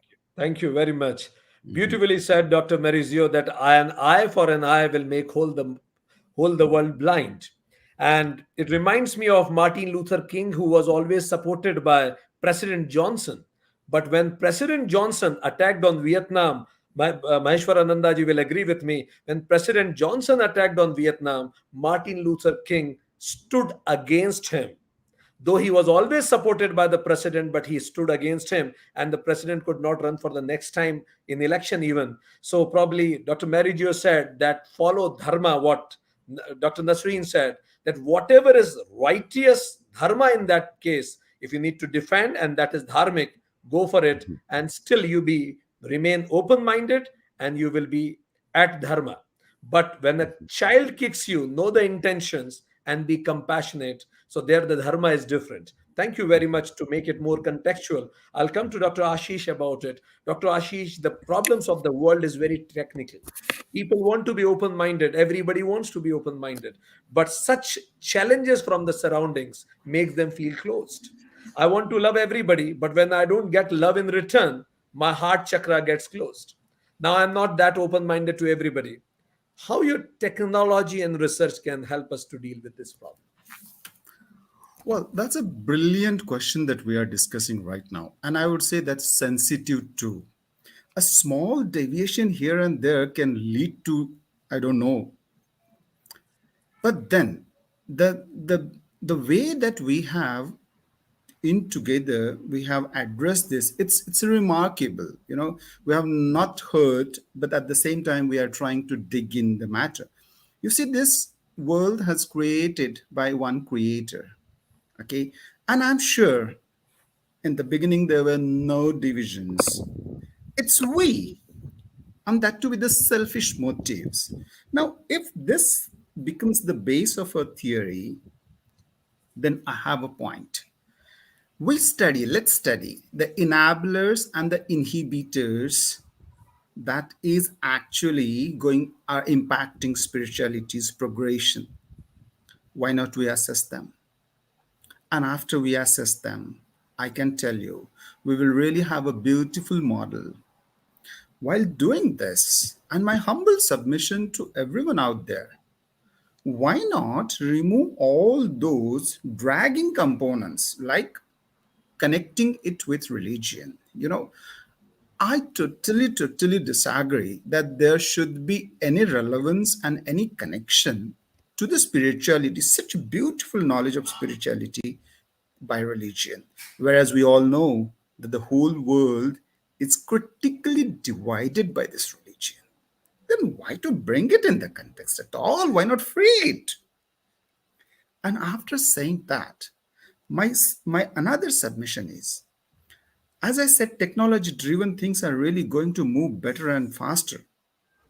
I'm also saying anything which are going to be driven by the solution approach, meaning spirituality is going to resolve these five. Problem 1, 2, 3, 4. I can tell you the progression is going to be immensely fast. Solution driven approach. So technology driven and solution driven, these are the two aspects I can tell you spirituality is going to reach everybody out there. Thank you very Thank much. you. He said that initially we were one. And it reminds me of something that when Adam and Eve were alone on this planet, so Adam asked Eve, Eve, do you love me? Eve made a rigid face and said, who else? I have no choices. So there is no competition. When there are no competition, people love each other. But when there is competition, then things become complicated. And Dr. Ashish said that identify the enablers and disablers, and then increase the enablers, it will help. One of the enabler Maheshwarananda ji identified, and we are going to talk about it. Whole world is watching us and will watch us in this program. Around 91 countries participants or viewers have joined. Now we need to give our audience practical enabling tips for open mindedness. As Dr. Ashish said, increase enablers. Fine, we can list out lots of disablers, but very practical tips. Like one practical tip Maheshwarananda ji has already given. It reminds of Swami Vivekananda when he said, if your compassion for the world is increasing, then only it is a symbol that you are spiritually elevating. And Maheshwarananda ji said the circle of love has to increase. So Maheshwarananda ji, being open-minded to increase the circle of love, I request you to give two practical tips, executionable tips that everybody world over can start doing right now. Doables. Two enablers in the language of Dr. Ashish. I'm Yes. giving one. Okay. An inmate in a prison in Great Britain attended a yoga class. At the end of the yoga class, the teacher said, I'm giving you all a homework assignment. I want that everyone you see this week think I love you. The prisoner in the article he wrote said, where does she think we are? This is a prison. But he said he went back to his cell that night and he thought and finally decided, nobody knows what I'm thinking. So he decided to try it. Next morning, 7:30, bam, all the doors open electronically. Before he can step out of his cell, the first prisoner to pass was the biggest, fiercest looking prisoner. And he thought, I love you, and nearly burst out laughing because it's so incongruous. He goes out of the cell. The first guard at the end of the corridor was the one who seemed to enjoy making life miserable for everyone. And again, he thought, I love you. He said 2 hours later, he's on the yard, the common area, and two prisoners together came up to him to demand, what's going on? What are you talking about? Why are you smiling all the time? Nothing. He said at the end of the week, prisoners and guards were coming up to him to ask, you haven't gotten in any fights. You haven't gotten in any arguments. You haven't broken any rules, and you're smiling all the time. The prisoner wrote, I think I'm going to continue this homework assignment. He's in prison. We're not. I give you the same homework assignment for two reasons. One, yoga says what you think, so you become. If you think love, you become a more loving person. Thank you. The second reason is that to some extent, limited extent, I think your thoughts can have a positive influence on others too. So my homework assignment for you, think I love you. So let me on record in present of whole world say and think, I love you, Maheshwarananda ji. I love the way you put it also. Thank you very much. I love you all too. Thank you. This is what is being open-minded, he said. Perfect. And he also said, like, I was reading his research in Harvard University, fake it till you make it. So start thinking about it and finally you will make it. Perfect. Thank you. Quick tips from you, Dr. Nasreen. Quick 2 tips for world executionable tips to be open-minded. 1. You may need to unmute and speak, please. Thank you. The first point would be to be receptive. And that is not an easy thing to do, I would say. When we are differing and we have widely divergent opinions, particularly with those who are contradicting us, to step out of our comfort zone and be receptive, that would be one. And to carry those positive vibes, create and spread, to smile in the face of the greatest odds. See, I have served as a frontliner, as an interpreter during the COVID-19 pandemic, volunteering as an interpreter between Bangladeshi patients and Maldivian doctors here. And as Maheshwarananda ji said, I know what it means to spread a smile. It gives such a lot of confidence. A simple smile gives such a lot of confidence to people who think they are going to die. So that is, of course, one, to be receptive. And the second is to influence others, create an impact on them in a positive, progressive manner, and not spread the negative vibes, the gossips, rumors, speculations, and apprehensions. Not only an immense impact, it has an immense impact not only on mental health, the depression, anxiety, PTSD, schizophrenia, but also on the physical health and the general health of the world. The positive influences, I would say. Thank the positive you, vibe. Dr. Tanveer, thank you very much. So beautifully you said that listen to others. The best gift that receive from others, ready to listen and ready to receive, the best gift you can give to anybody whom you love is compassionate reception. Perfect. Thank you very much. Second is positive in influencing people. It reminds me of Nelson Mandela, how he initiated Trust and Reconciliation Commission, eliminated all narrow thinking and forgiven everybody for whatever they have done with open mind. Thank you very much, Dr. Tanveer. Now, 2 practical tips from you, Dr. Marizio. Well, one would be to befriend someone that is unknown. just go to someone that you don't know and approach him with a receptive state of mind. And the second one is just listen to him with a non-judgment, like a little child would listen to someone and ask questions that are non-judgmental. Just befriend someone and listen with a non-judgmental mind. Perfect. Thank you very much. We, majority of us don't know each other much. So let's begin with each other only and befriend each other. We'll create a group and we'll remain connected. And another thing is what he said, non-judging others will also foster it. Mother Teresa used to say, we don't have enough time to love each other. How do people get time to judge each other? Yes, Dr. Ashish, two scientific tips as an enablers of open-mindedness. Fantastic. I mean, I'm really overwhelmed by listening to every speaker out here and as well as your commentary. The first one I would like to say is be open and appreciative to everyone's existence around you. It may be seemingly someone is ahead or maybe behind you, but remember, fact is not that. Fact is only they are running the race in their own time zone. That's it. That's it. And the second important thing, being a technology man, would be download at least one spirituality app and use it religiously. If it doesn't work, come back to me. I'll give you whatever you want. That's it. Thank you very much. Thank you very much.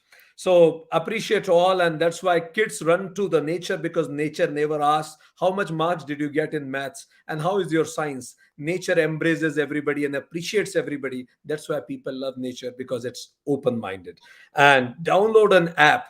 Have a master, if not master, Professor Ashish said, have a message of the master at least in that app. It will help you. Perfect. Dear friends from all parts of the world watching us or will watch us later. So let me conclude the discussion that we have here. We had Professor Ashish. He said that .com revolution or Industry 4 revolution has taught us that anything that is flexible, fast, and low cost will be sustained. So if there is creator and if the creation is there, we need to identify the enablers, increase the enablers, and then sustainability will automatically come. Maheshwarananda ji mentioned about that this, you can learn this open-mindedness from indigenous people. Do experiments with love as much as possible, experiments with truth in your life, and the moment your circle of love starts increasing, you know that you are improving in open-mindedness. Remove all the dogmas and be open for asking questions. Dr. Marigio said that open-mindedness is actually Om. If you are open-minded, you are near to Om. If you are not, you are far away from the truth. You are a part of the whole. We are not islands. We are a part of a continent. And for that, he said, it's very important that we should be virtuous. Whatever, even if an attack is there, see what is the intention and follow dharma and be compassionate.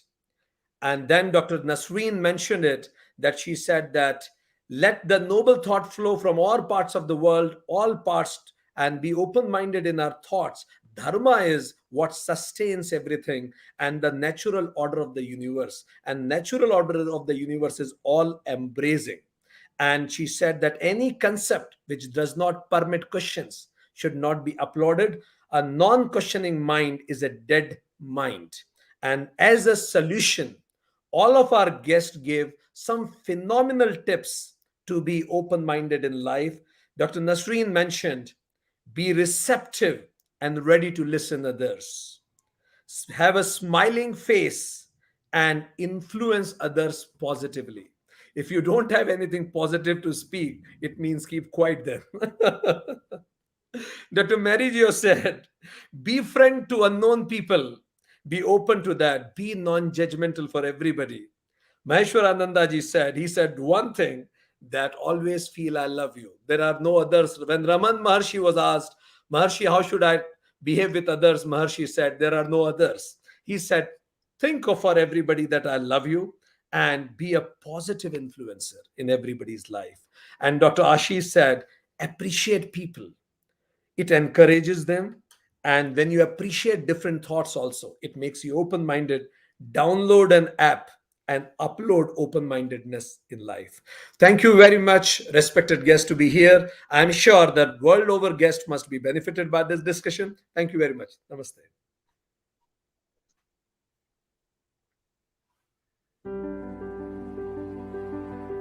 I feel delighted to introduce our next and the youngest performer from New Jersey, Master Samad Sitaram, a 12-year-old middle school student from Edison, New Jersey. He is a passionate student of Carnatic music.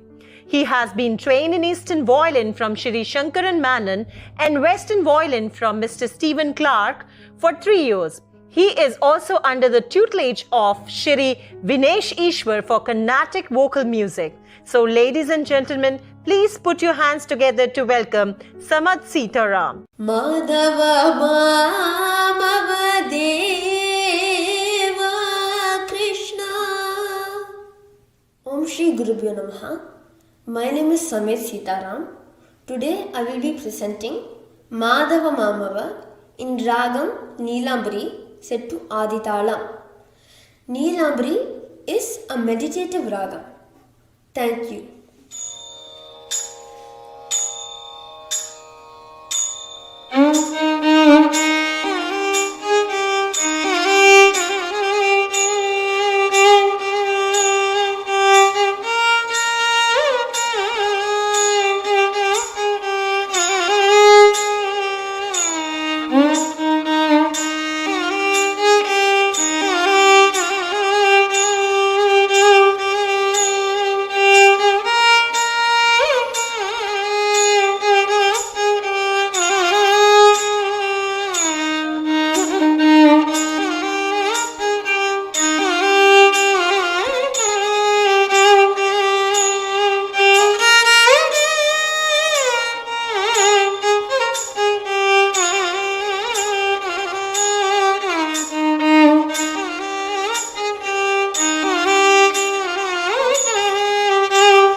On behalf of United Consciousness, I thank Master Samat Sitaram for coming onto the platform of United Consciousness and giving such a wonderful performance. Thank you so much.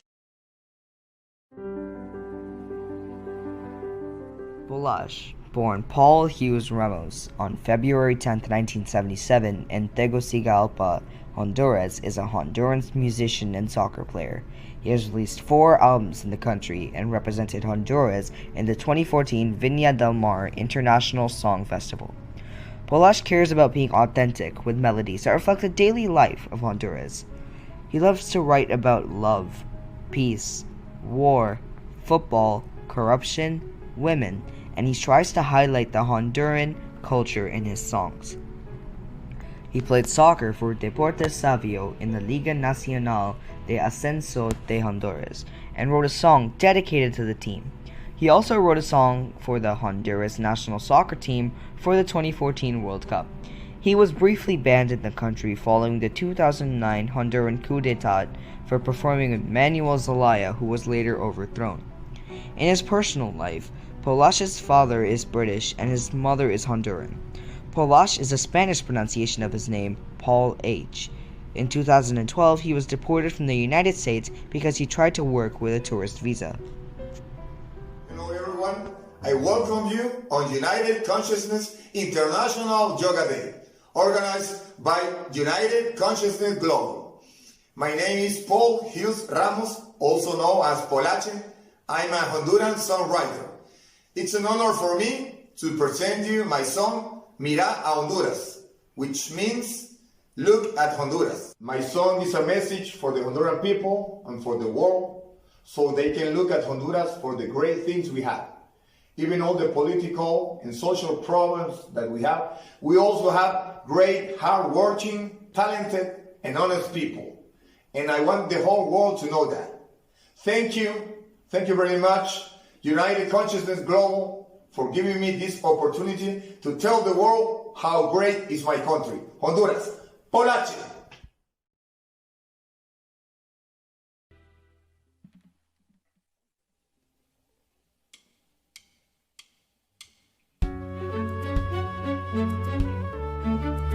Se la dedico a mis hermanos catrachos. Va para Honduras, papá.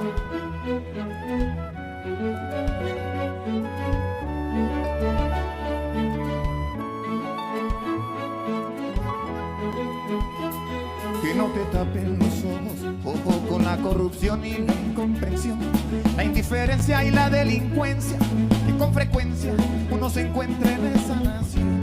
Ponele mucha atención a esta canción de corazón, es más lo bueno que allí tenemos, más los que queremos, creemos en esa tierra que es una bendición. Mira Honduras con otros ojos, que esta es tu tierra, descubrí que al mirarla con otros ojos vas a merecerla. Mira Honduras con otros ojos, tienes que quererla, descubrí que al mirarla con otros ojos vas a merecerla.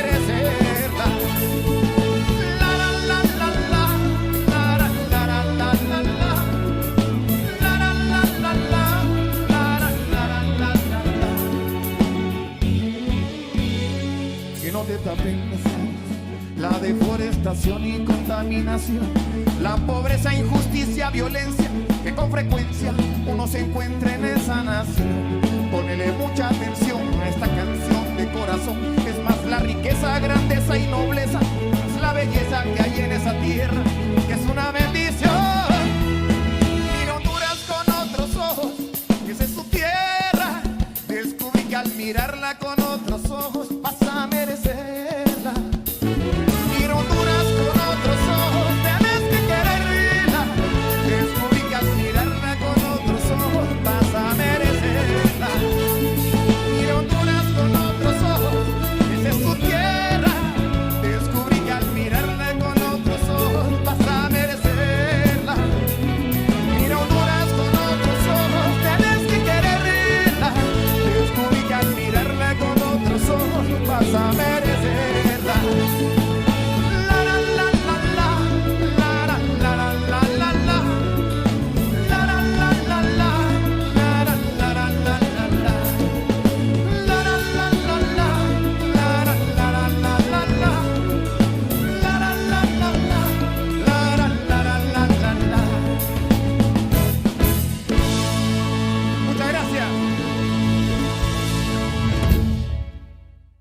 On behalf of United Consciousness, I thank Mr. Polache from Honduras for coming onto the platform of United Consciousness and presenting such a beautiful performance. Thank you so much.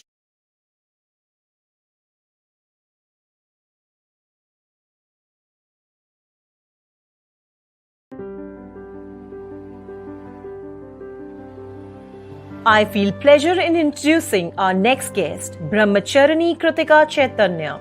She was born in Toronto, Canada. After studying international development studies and philosophy at the University of Toronto and engaging in much social work and volunteerism, she joined second residential Vedanta course in Chinmay Mission, Trinidad and Tobago Ashram in 2013. After a year and a half of studying the highest knowledge and Sanskrit under the guidance of His Holiness Swami Prakashanandaji, she has committed herself to serving Chinmay Mission. She is currently posted in Trinidad conducting public satsangs and classes of adult seniors and young females and assisting with ashram activities and enterprises. So, ladies and gentlemen, please put your hands together to welcome Brahmacharani Kritika Devi. Hari Om, everyone. Let us begin with a short prayer and we will enter into our session. Om Shri Ganeshaya Namaha. Om Shri Saraswatye Namaha. Om Shri Gurubhyo Namaha. Om Sahana Vavatu Sahano Bhunaktu Sahaviryam Karavavahai Tejasvinavaditamastu Mavid Vishavahai. Om Shanti Shanti Shanti. All right, Hari Om, everyone, and thank you for the opportunity to guide this presentation today. So today we are just briefly going to go through a few tips for meditation, and then we will actually do the practice following. So it is in the seat of meditation that we learn to use the mind itself to rise beyond the mind and realize the truth as our own innermost self. So therefore, we have to create new habits in our mind of seeing as our identity in the pure self, as opposed to seeing ourselves as the body, as the mind, and or the intellect. And these habits are already prescribed by our rishis and our shastras in karma yoga, selfless action, bhakti yoga, the study of scriptures, jnana yoga. But in addition to these, we must constantly turn the mind away from all the extroverted pursuits onto the nature instead of the self. So then therefore, we have to reorganize all our daily activities in a way that will prepare us for the inner workings. So that therefore, then when we sit to meditate, then it will be a conducive atmosphere inwardly, not just externally. So Gurudev tells that in the purest form, meditation is the point where the meditator, the meditated, and the meditation merge into one. And so why meditation now? Well, there are many different reasons. There are many different benefits that we see on social media online now. But in accordance with Vedanta, in our oneness study, it integrates the personality that we just spoke of, the body, mind, and intellect. It develops clarity in our thinking. It develops vairagya or detachment to all external things. It experiences our growth in spirituality. It aids in viveka or discrimination. It helps to develop our wisdom. It unites us with Bhagwan, with the Lord, and it will eventually cure us of the 6 impurities or the 6 malas. Kama, which is lust, anger, greed, delusion, pride, and jealousy. All the words are there, the Sanskrit words are there for you. So what aids are there in meditation? Because it's very simple now. I know in Toronto they have group meditations where everyone goes and sits down and they start to meditate, but then eventually they open one eye to see what everyone else is doing. So what are the aids in true meditation? Well, in Bhagavad Gita in chapter 6, Bhagwan Shri Krishna tells Arjuna, Yuktahara virahasya, Yukta cheshashta karmasu, Yukta swapnavabodhasya, Yogo bhavati dukkhaha.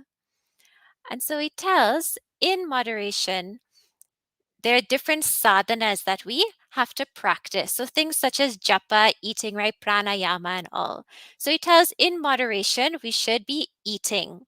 And so what are the types of food that should be eating?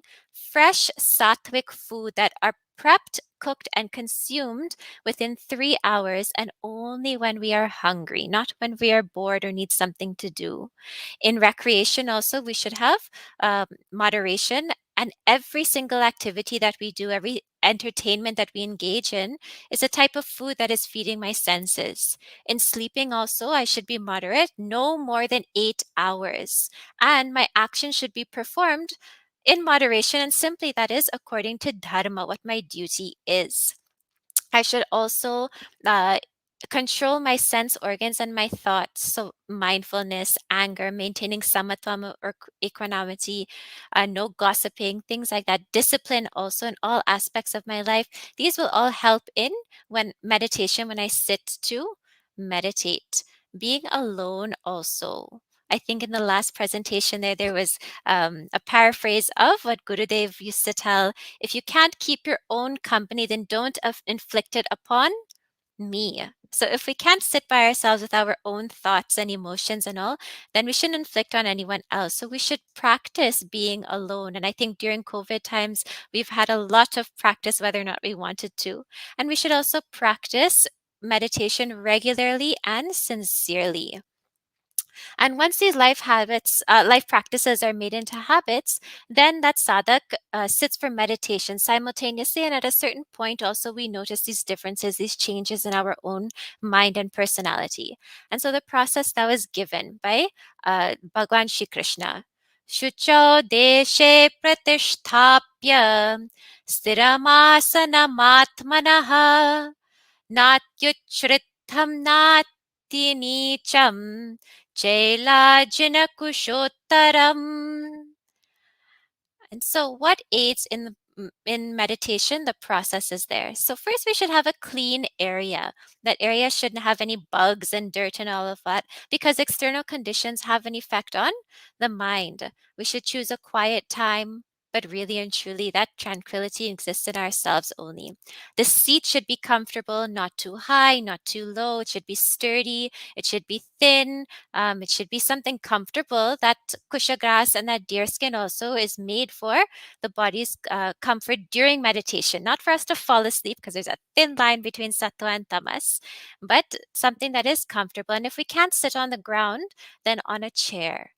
But ensure that we're not using the support of the chair itself. We're just using it as something to sit on. And while we're sitting, we should be steady, meaning I'm not moving and twisting and scratching and looking and everything. I should be sitting still. My posture should be straight, where my back, my head, and my neck are erect and in line. My legs are folded. My hands are resting on my knees, or fingers are interlocked. And then there should be some altar that are set up in front of me. Anything else also to withdraw the senses back to what practice we are doing with, as it's meditation. So incense, agarbati, some pushpam, some flowers, whatever it may be, to bring my mind back to the focus. And so preferably meditation should be done after a bath, and we should close our eyes. And if really my mind is too distracted, then I could keep my mind open, and that's what the altar is there for, so that I can focus on that altar. And so then I channel my thoughts in one direction. And really, if that's too much, some days our mind is more chanchal than other days, then I can practice that concentration in a larger field, such as scriptures, puja, bhajans, kathas, like that. And so in meditation, one withdraws the attention from the external to the body, then from the body to the breath, from the breath to the mind, from the mind to the intellect, and then through contemplation on the self, one discovers our true nature, which is beyond the ego, as Satchit Ananda consciousness. That. And so there are different types of meditation, which we will briefly look at today. So external to the body, well, I can close my eyes and I can listen to the sounds that are surrounding me. And then I can count them. I can be aware of them. I do a thought massage also, which is where I relax every single part of my body. I bring my awareness to that part and then I relax the body. And then bringing my attention from body to breath, I watch the breath. As I breathe in, I hold it and I breathe out. And then I bring that breath to mind, where I am aware of every single thought that is going through my mind, that thought parade that is there. And I do not engage, I just watch it as it rises and as it goes away. And then mind to intellect as manasa and japa, or I contemplate on some meaning or word that I have been studying in my sadhana. And then eventually, then that thoughtless state is reached, and that stops the helper, and I watch the silence. And if I find it that difficult, then I go back to chanting, or I go back to another aid in meditation. So very briefly, we are just going to go through these steps. And if you can join me as you sit up straight and gently close the eyes. Your body is comfortable.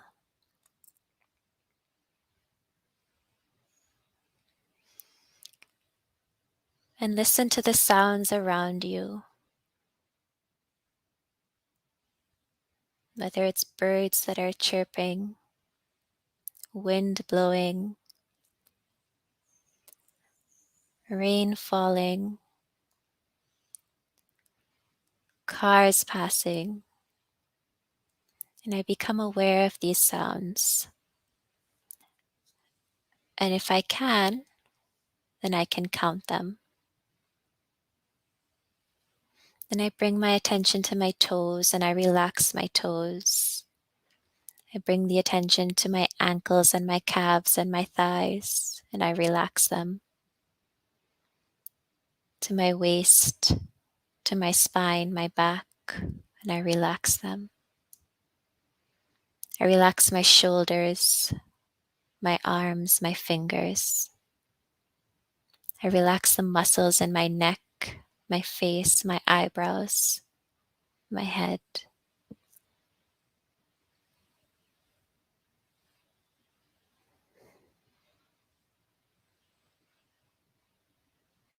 Then I bring the attention to the breath. I breathe in and breathe out, and I watch the breath.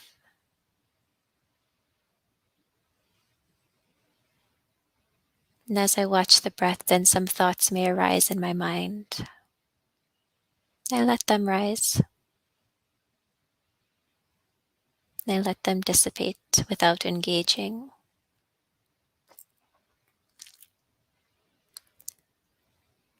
And then to focus my mind, I simply chant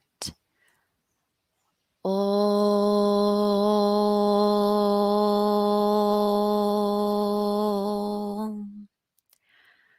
Bhurбhuvaswaha Tat Saviturvarenyam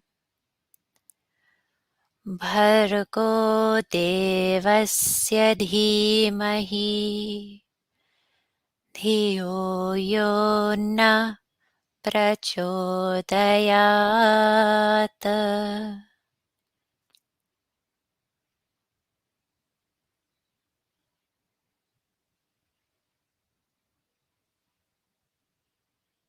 And I bring my awareness to the silence, to the sound that arises from the silence, and the silence that the sound dissipates into. And as I sit there in silence, if any more thoughts arise in my mind, then I return to one of the other aids. I relax my body if my body is seeking attention.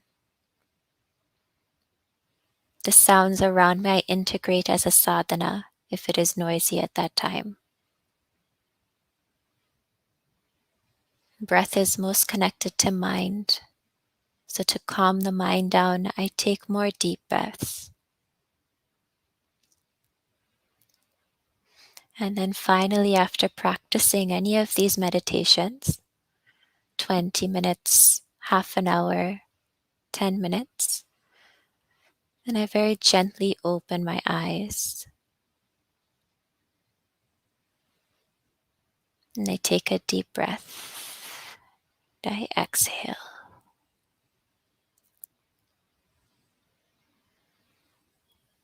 Okay, so that brings us now to time. These are a few tips that you can use during meditation, a few different sadhanas that you can take as you aid in your meditation practice. And it should be practiced regularly and sincerely. Gurudev told Swami Tejamayananda that he should be meditating 24 hours a day. So there's no time when we should not be meditating. It just requires the practice on our end and effort. Okay, let us say a closing prayer and I will hand over to the organizers. Om Purnamada Purnamidam Purnat Purnamurachyate Purnasya Purnamadaya Purnameva Vashishyate. Om Shanti Shanti Shantihi. Hari Om Shri Gurubhyo Namaha. Hari Om. Thank you. Hari Om. Thank you. Thank you very much, Kritika ji, for such a deep and beautiful understanding on meditation. It is said that in prayers, God listens to us, and in meditation, we listen to the God. And the way you elaborated it and connected it to Vedanta and Bhagavad Gita both really sinks into the hearts of audience. Thank you very much for blessing us with your presence. Thank you. Thank you, Hari Om. Hari Om. On behalf of United Consciousness, I thank Brahmacharini Kritika Chaitanya for coming onto the platform of United Consciousness. Thank you so much.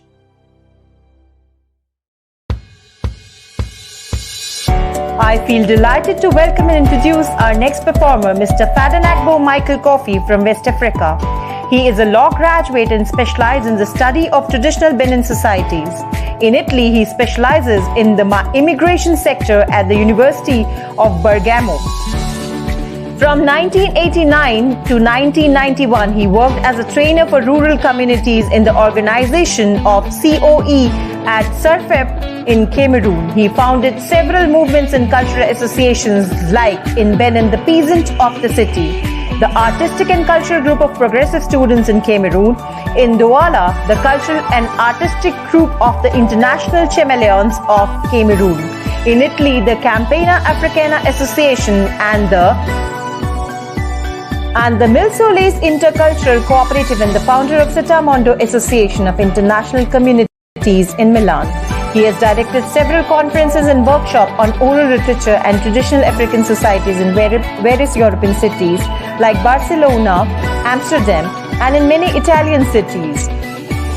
Michael Coffey is the author of several theatre shows, The Garret's Night, The Garden of a Thousand Colors, author of short stories, The Mahi Tales of Savannas, Pedagogy of Giroth, etc. So put your hands together and welcome Michael Coffey from West Africa.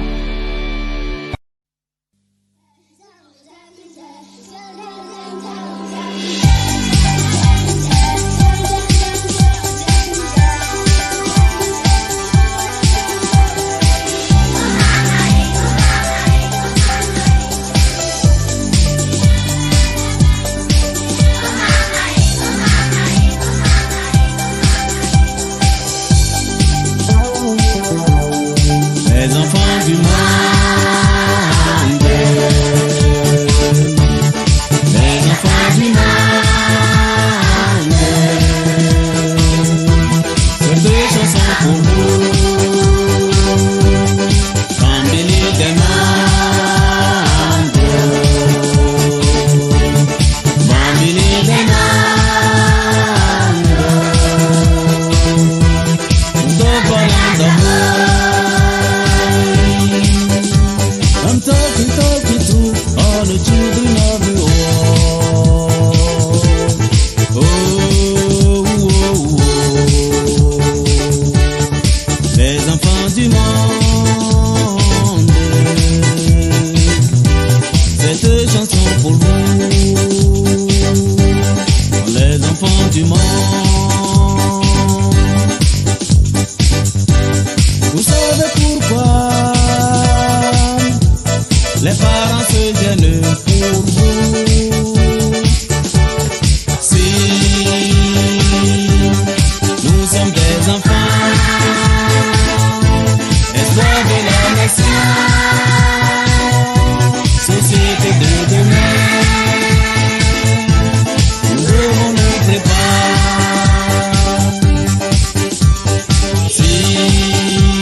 enfants de Dieu, les enfants du monde, allons dans le monde est à vous, le monde de demain, allons en Afrique, allons en Asie, allons en Amérique, allons en Europe, jouons ensemble, mangeons ensemble, prions ensemble, c'est bon de le faire. Oh yo, oh yo yo yo yo yo yo yo.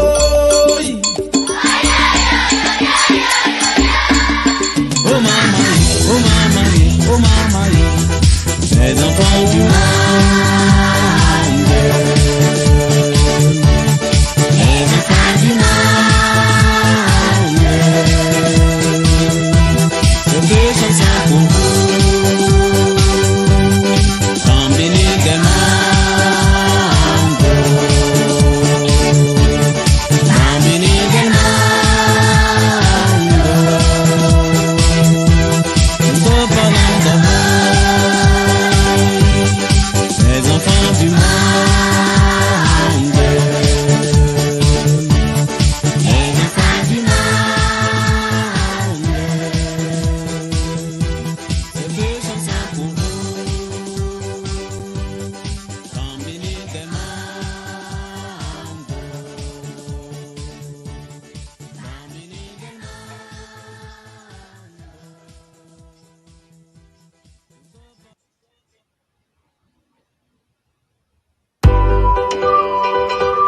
On behalf of United Consciousness, I thank Mr. Michael Kaufman for his wonderful performance. Thank you so much.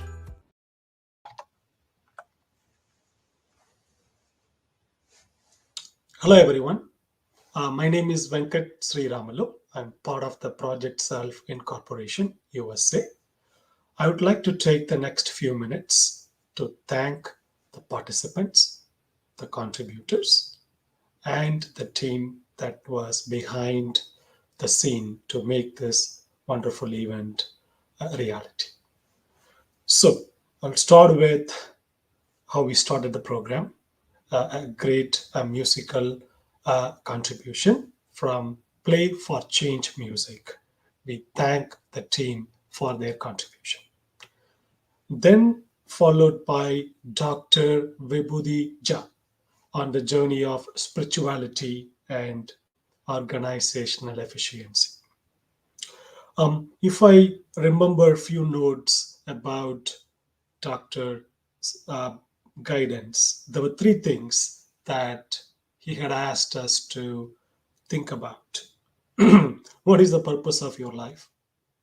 How do you go about maintaining your relationship? The value system. He touched upon the dharmic way is the way to achieve the ultimatum on the spirituality and the organizational efficiency.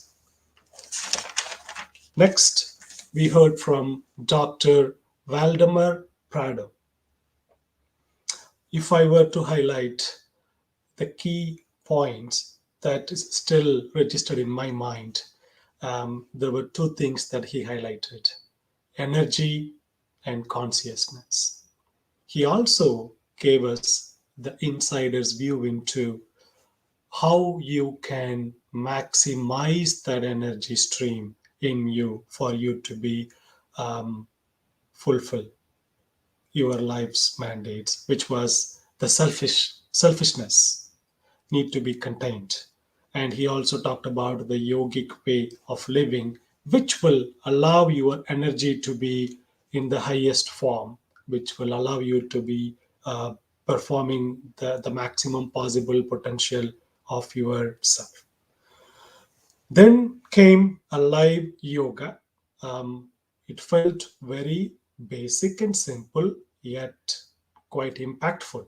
I tried to follow it through as I was trying to take notes from the one and only Laura Morales. So we thank her for her contribution, which was then followed by Mr. Rajesh Rabindranath, who came into the stage and talked about the laws of karma and spirituality. As I recall, Rajesh commented, fair game. Simply put, fair game.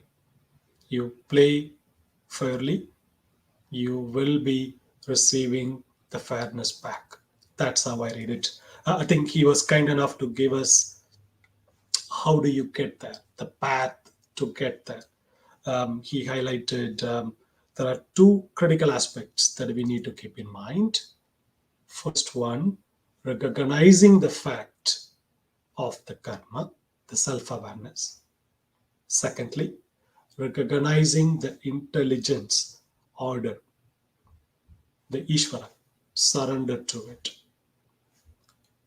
These two will help you the end result, which is freedom in action. And that was a wonderful guidance from our Rajesh Rabindranath. So we thank Rajesh Rabindranath for his contributions. Then came our wonderful panelists who really gave us a live discussion on the topic of spirituality and open-mindedness. It was very refreshing to hear their views. Just to highlight a few that I managed to register in my mind. State of progress. How do you define open-mindedness? State of progress. Observe your progress. That tells you the person is open-minded. From another comment from one of the panelists, when one says this land belongs to me over I belong to the land, the initials of the one and only Om, O-M, openness, open-mindedness. And it was, I'm a technologist. I do that for living as a professional job. So it was very great to hear from Ashish about the technology and the solution-driven things for spirituality. I experienced that as well, and I'm pretty sure a lot of our participants experience it as well. So it was very refreshing to see such research and his insights about how the technology and the solution-driven solutions can help us lead in the spiritual path. We also heard quite a bit of practical tips. I am hopeful the participants took a note of that, and hopefully you will be able to put that to work. So we thank those panelists for their wonderful discussion as well. Then it was followed by two wonderful musical participation or performance by Samit Sitaram and Palashi. Wonderful. It was music to your ears and eyes, as they say, but in a live state. Thank you very much for your contributions. Then I would like to take a quick moment and thank Brahmacharini Kritika as well. I think if you really look at it, I think everything that we heard from the beginning up to this state, it was more about teaching.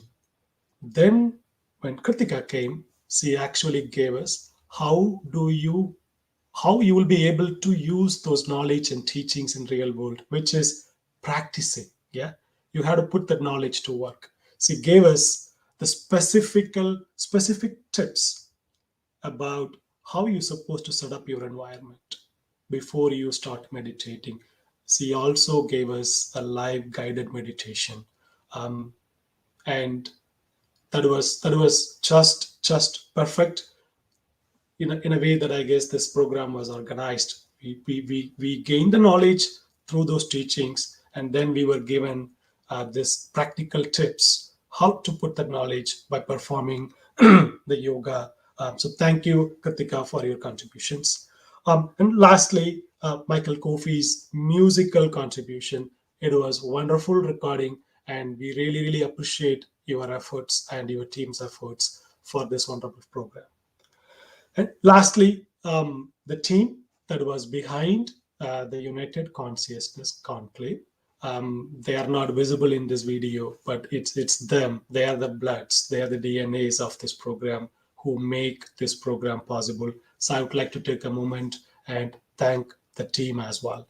And the one and only Vikramji for moderating the overall program and making this yet another successful program. So finally, thank you on behalf of United Consciousness Conclave to every participation and the contributors. Thank you.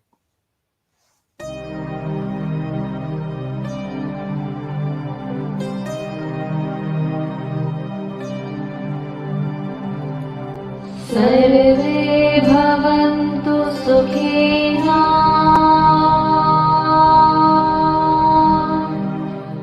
सर्वे सन्तु निरामयाः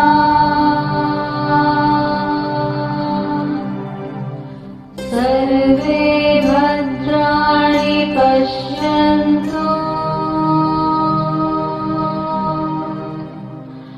मा कश्चित् दुःखभाग् भवेत्।